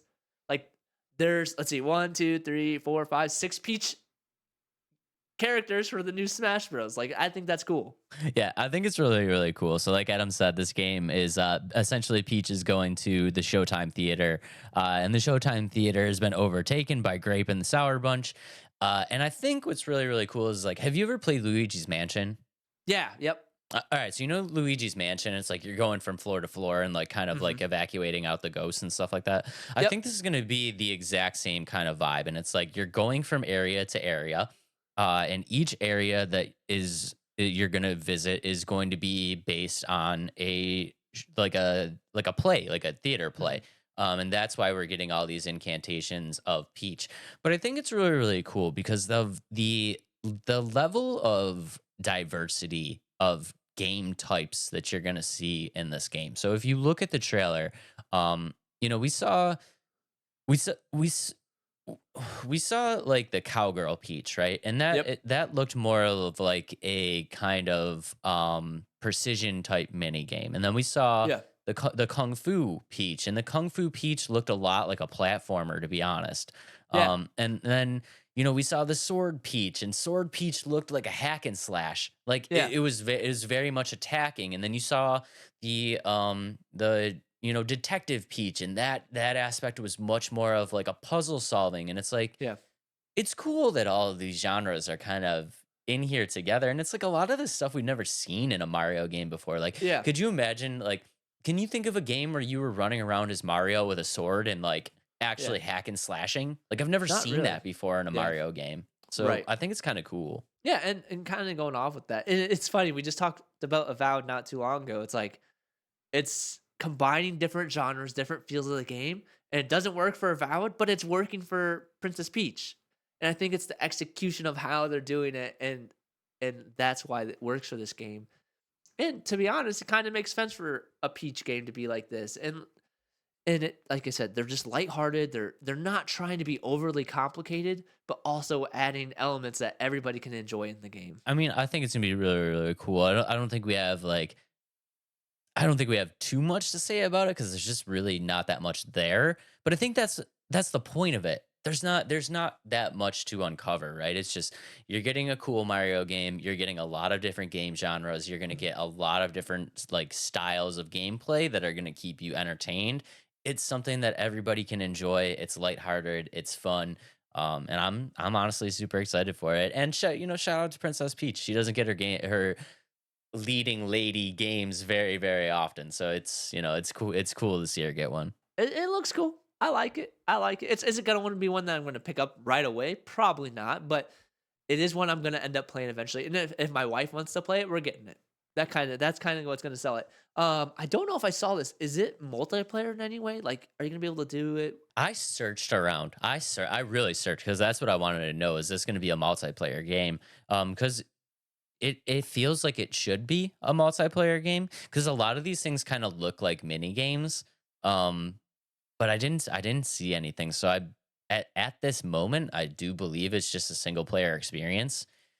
But I could be wrong. And guys, if you guys know, let us know down in the comments because I could not find anything to support the fact that it's going to be multiplayer. I don't know. Well, either way, it's gonna be a fun game, and we'll kind of go from there. And the more we see about it, the more we can kind of report on it and things like that. But like Dave said, there's not much to like. It's not a groundbreaking Mario game. Like it's a game that they're good at making, and they're just that's what it is. It's a Mario game, and there's not anything super exciting. Like I don't want to say super exciting.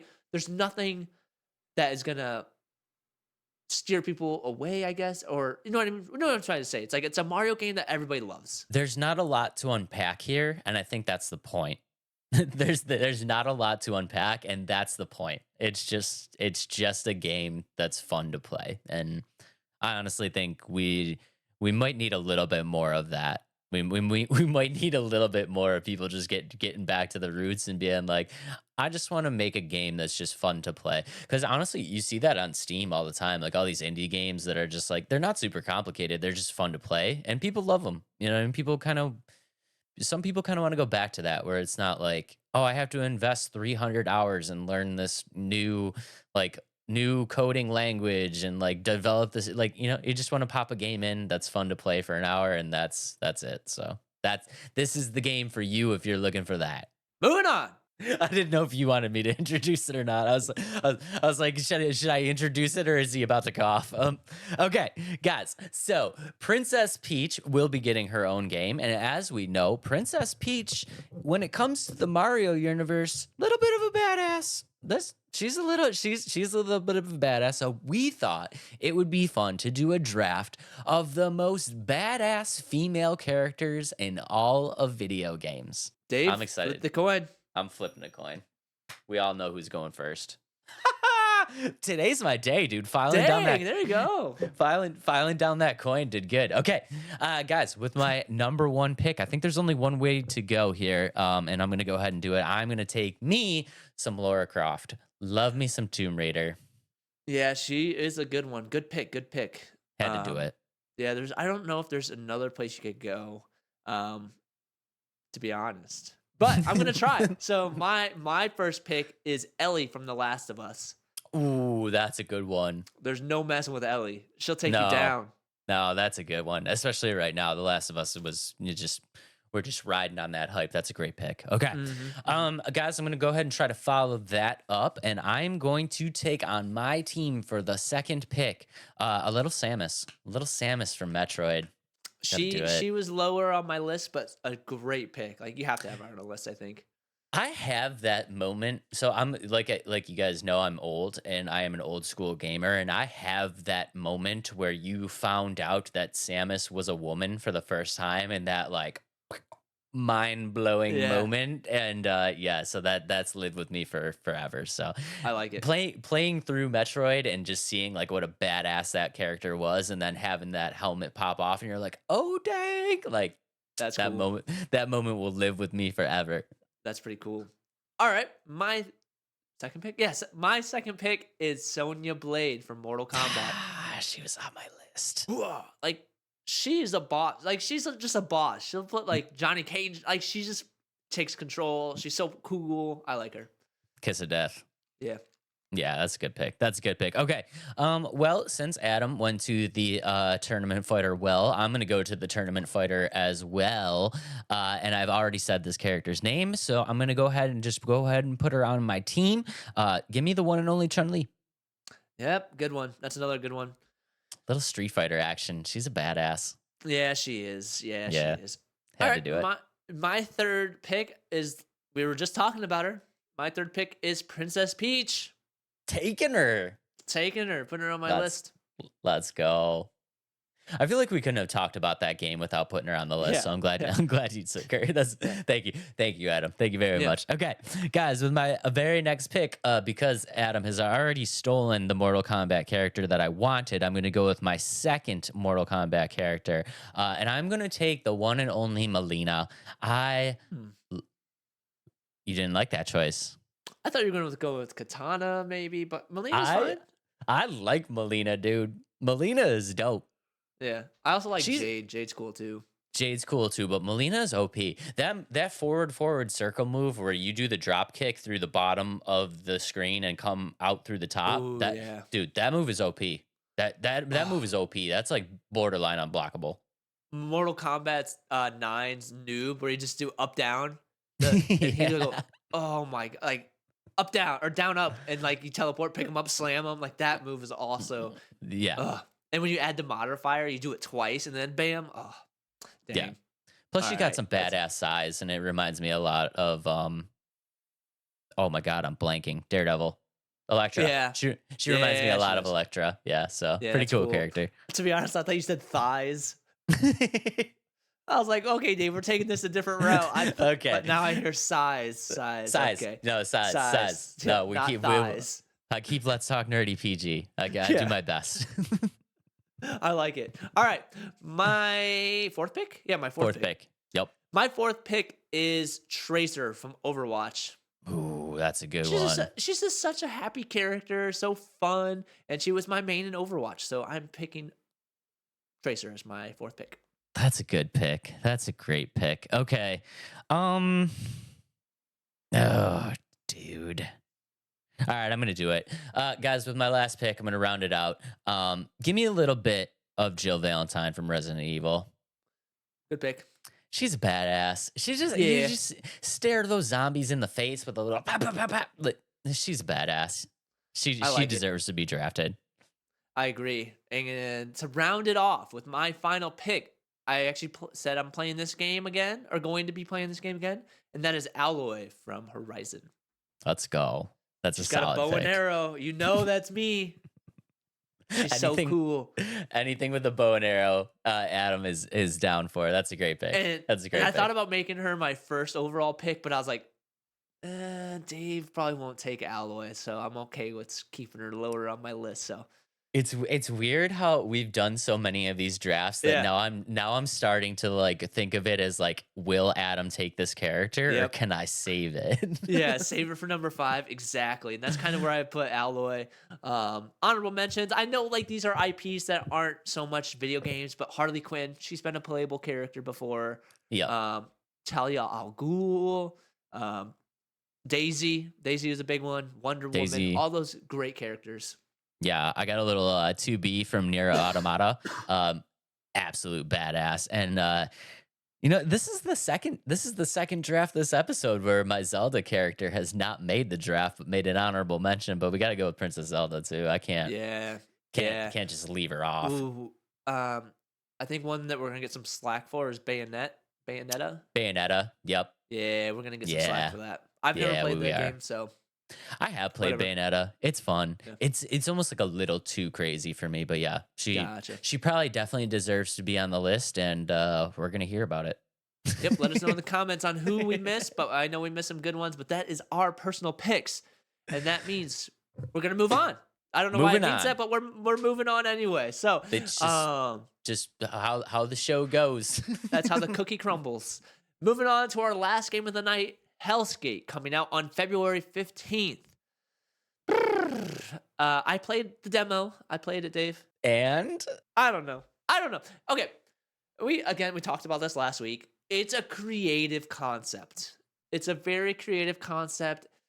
And honestly, it's pieced together pretty well. When I played the demo, it has the elements of feeling like a good game. And I think it's a game that you put time into, it will flow really well. Like I do think that because okay, if trying to go on what the game is real quick and we'll show the trailer. It's a skateboarding roguelike.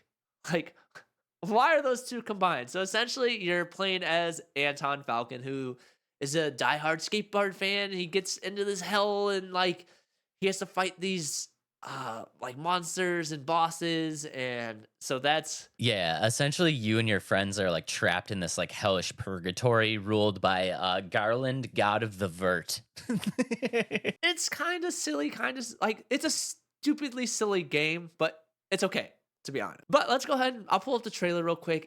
It's one of those games. It's like it's not gonna break the bank. It's gonna be a game that you can play for a few hours. Once you go all the way, it's one of those games that you can kind of stop playing. But I think it's gonna be a game. The more you play, the better you get, and the more fluid it gets. And like right Yeah. off the bat, you think it's gonna just be a skating game, like a skateboarder game, and then it takes a quick turn into this demon-looking feel. Like it gets dark. You see these monsters, and like you're darker now. Hack and Yes. slash. Like it's just combining so many weird things into one. But it's okay because it seems like it's just for fun. You know what I mean? Yeah. And guys, if you're just listening on the Spotify, what we're kind of seeing is like Adam said, it looks like you're just gonna be playing like a really cool kind of skateboarding game with some great visuals. But eventually it kind of turns, and you're seeing that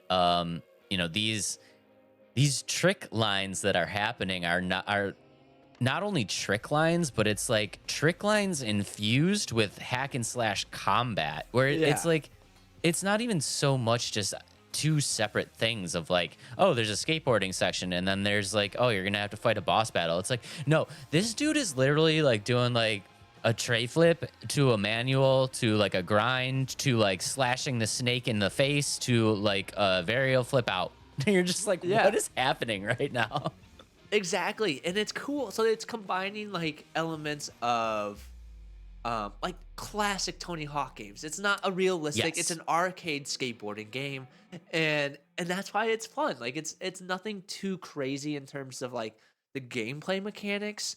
However, like when I was playing it, and I only played it as long as the demo would allow me to, and like I said, it's gonna be kind of hard. Like it's gonna be a game that you can master if you put the time in, but it's fun, and I liked it, and it's one that I'll probably end up picking up once it releases in its full release or early access on February 15th. Yeah, and I think it's really, really cool. And a lot like Adam said, it's like, a lot of skateboarding games now are really focused on precision and realism. And this game very much focuses on that early 2000s Tony Hawk arcade style.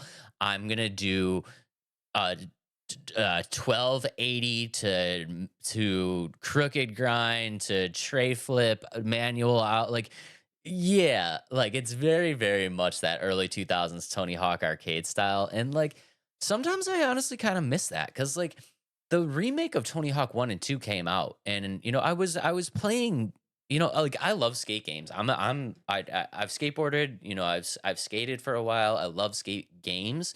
And I was playing games. I was playing Session. I was going back and I was just like I tried to play Skater XL, which was just an absolute nightmare. I don't know if anybody's tried to play if you guys have tried to play Skater XL, I don't know who decided that control system, but it was not great. But sometimes I just like to go back to that like arcade style, man. Like that Tony Hawk 1 and 2 was so fun playing that remake, and I'm just like I'm glad that they made this game like that cuz it wouldn't have worked. Like it wouldn't have worked any other way, you know? A couple things I wonder about this game. Or hold on, let me take a step back. So it's gonna have elements of like classic roguelikes where like it has the different upgrades that you can have during your run, and then it's gonna have the permanent ones, which is in forms of tattoos. So as you get tattoos, Tattoos. as you get tattoos, like those are your permanent upgrades, which I think is really cool. There's tons of different types of monsters. Like there's gonna be monsters like shooting lasers at you on the wall. There's some that chase you, and there's some that you have to grind on. But it also takes some elements of Tony Hawk where like you have to do this certain like thing, and or for example, you have to collect Helskate. And so it's like the classic like collect skate and things like that. You have to do a combo, kind of like where you have to collect grind and collect or combo. And like so it has that where you have to collect all these pieces to make a combo. And I think that's really cool. It's cool. It's taking inspiration from Tony Hawk and putting in those, yes, it is it's a roguelike. You have to make it through the level, you have to beat all the enemies, but you also have these Tony Hawk style challenges, like Adam said, where you have to collect Hellskate and you have to do there's probably challenges where it's like, oh, you have to do this certain trick on the certain spot, or it's like find the secret tape, because there is skate tapes in this game. So it's like find the secret tape, and like I don't know, it's Tony Hawk but done in like a very different kind of way. Yeah, very unique. It's kind of cool. And kind of going into like the mechanics of why adding the skateboarding element. So the skateboarding element, the more combos you do or the different level ups you do. So like for example, like you have this skill or like you do like you find this upgrade where when you do a kickflip, it adds more damage, or you have this combo, it adds more damage. Like so like your combos increase your damage, like these different abilities increase your damage. And so that's kind of how they're tying it together. And kind of where I felt like it was hard, like I said, like the more hours you feel or you put into this game, the better this game is going to be, because where I felt like the disconnect is like it was hard to combine the two together for me. Like you know what I mean? Like it felt like it was hard to be cohesive, if that makes sense. Like the thought of the game is really cool. Like but for a beginner in the game, it's really hard to combine the feel of like I'm skateboarding but also fighting things. Like that it was hard to do both at the same time, if that makes sense. Does that make sense? It 100% makes sense. I think it's going to be very difficult to kind of get a hold of. But I think, like you said, once you kind of put some hours into it, you're going to get a feel of like how this needs to flow. And I think it'll become a lot more easier. And like you said, I do think it's really interesting that they've attached these buffs to like certain tricks. That's kind of like the way that they figured out to like make it almost make sense, where it's you do this certain trick and all of a sudden you have like a 5% damage boost. It's like you do this certain combo and all of a sudden you have like like a 20% decrease in like damage taken or something like that. Like it's really kind of cool that they introduce these roguelike aspects of the game into what is essentially a Tony Hawk fan game. Like And I mean, with roguelikes, like you're gonna put hours into it anyways. Like you're gonna get better each run, so that just makes sense with the game. Like, yeah, I'm not very good at the skateboarding aspect, but I can go hack and slash my way around until I die, but only get 2 levels. But as you like get better and like you understand the mechanics, like any roguelite, you get better and like it's more fun. And I think that's kind of where it's gonna go. But other than that, it's a game that looks exciting in terms of like it's unique, it looks fun, it is fun. Like I played it for a little bit, and one I'm gonna get as it comes out February 15th. But yeah, that's about all I have to say about it. Should be really, really cool. Steam Early Access happens February 15th. We say this all the time. We are always looking for games that do something original and something unique. And this game 100% has done that. So check it out. Check it out, check it out, check it Check it out. out. Check it out. Check it out. But yeah, That Will I Am song. very, very, very cool game. But Adam, Yes. do you believe this game will make it on the top skate games of all time? Maybe. Better Maybe? than some, that's for sure. it's It's definitely already gonna- better than Tony Hawk Pro Skater 5. That's 100% sure. So we are going to find out very quickly, guys. We are going to do a little bit of a blind ranking of the best.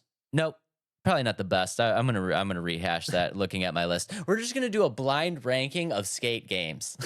Okay. Blind ranking of skateboarding games. I like it. Blind ranking of skateboarding games, and Let's go for it it. is not the best because I'm looking over my list. Okay, Adam. First up, you have Session. Not one I put tons of hours in. Not the best. Ah, shoot. I'm gonna put it at 4. Like I said, I just didn't put a ton of hours in it.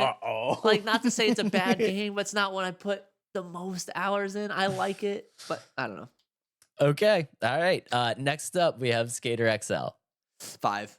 Yeah, that's clear 5, Yeah, right? clear that's- 5. That game is Yeah. so brutal. Okay. Yeah. Next up on the list, we got Skatebird. 3. I feel like you've made good choices so far. Okay. Yeah. Next up, Tony Hawk's Underground. Ooh, that's one of my favorites. Did you give me a crap? What did you give me in between? I'm gonna put Tony Hawk Underground at 1.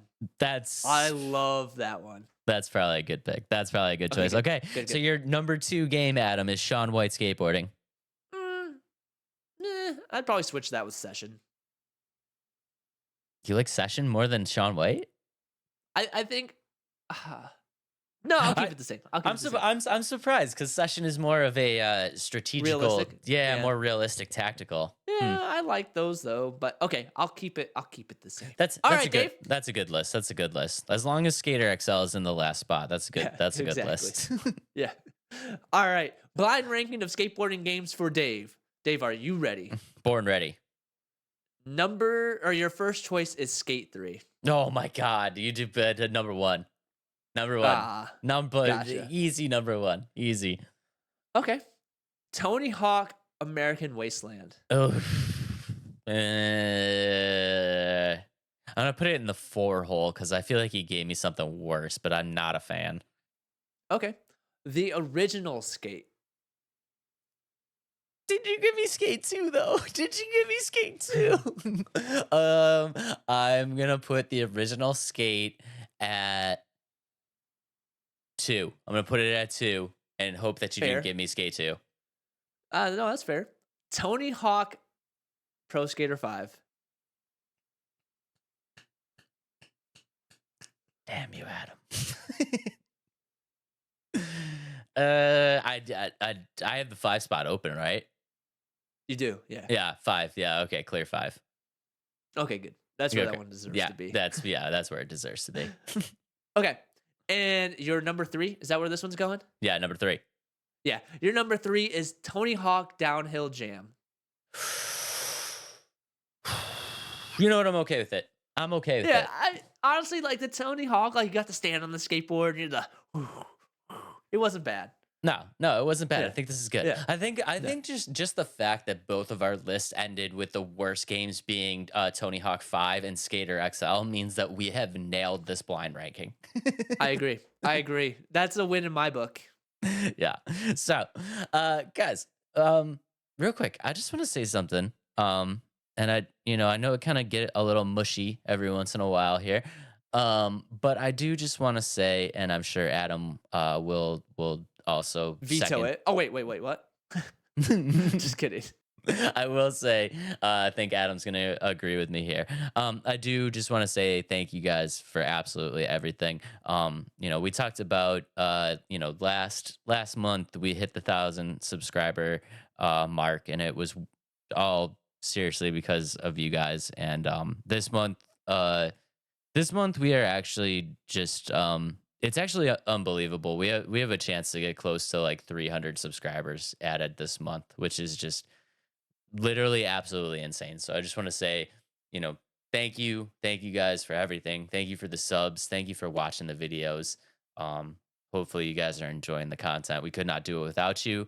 And we're super, super happy to have you guys all as part of the nerdy family. Yeah, like Dave said, super excited, and we're just excited to keep moving and grooving and pumping out stuff that you guys are enjoying. And let us know if there is anything that you want us to talk about or anything that would excite you more for us to do. Let us know, and we'll definitely take a look at it, because that's what we're here for, to make you guys happy and content that you guys enjoy. So let us know in the comments if there's anything you want us to talk about game-wise, even movies. We haven't done movies in a while, but if you want us to talk about some, let us know in the comments. Or if you have any ideas for drafts or anything like that, make sure to let us know. Yeah, definitely let us know. So thank you guys for everything. We super, super appreciate you guys. Love you guys very, very, very, very much. Adam, what you got for him? And as always, if you're not following us on all social media, make sure to do so. Let's Talk Nerdy Podcast, and check out our website, letstalknerdypodcast.com. Whoop. I'm wearing it. Wearing one. More to come. More to come. More to come. Love you guys very, very much. And we will see y'all on the next one. Peace out, nerds.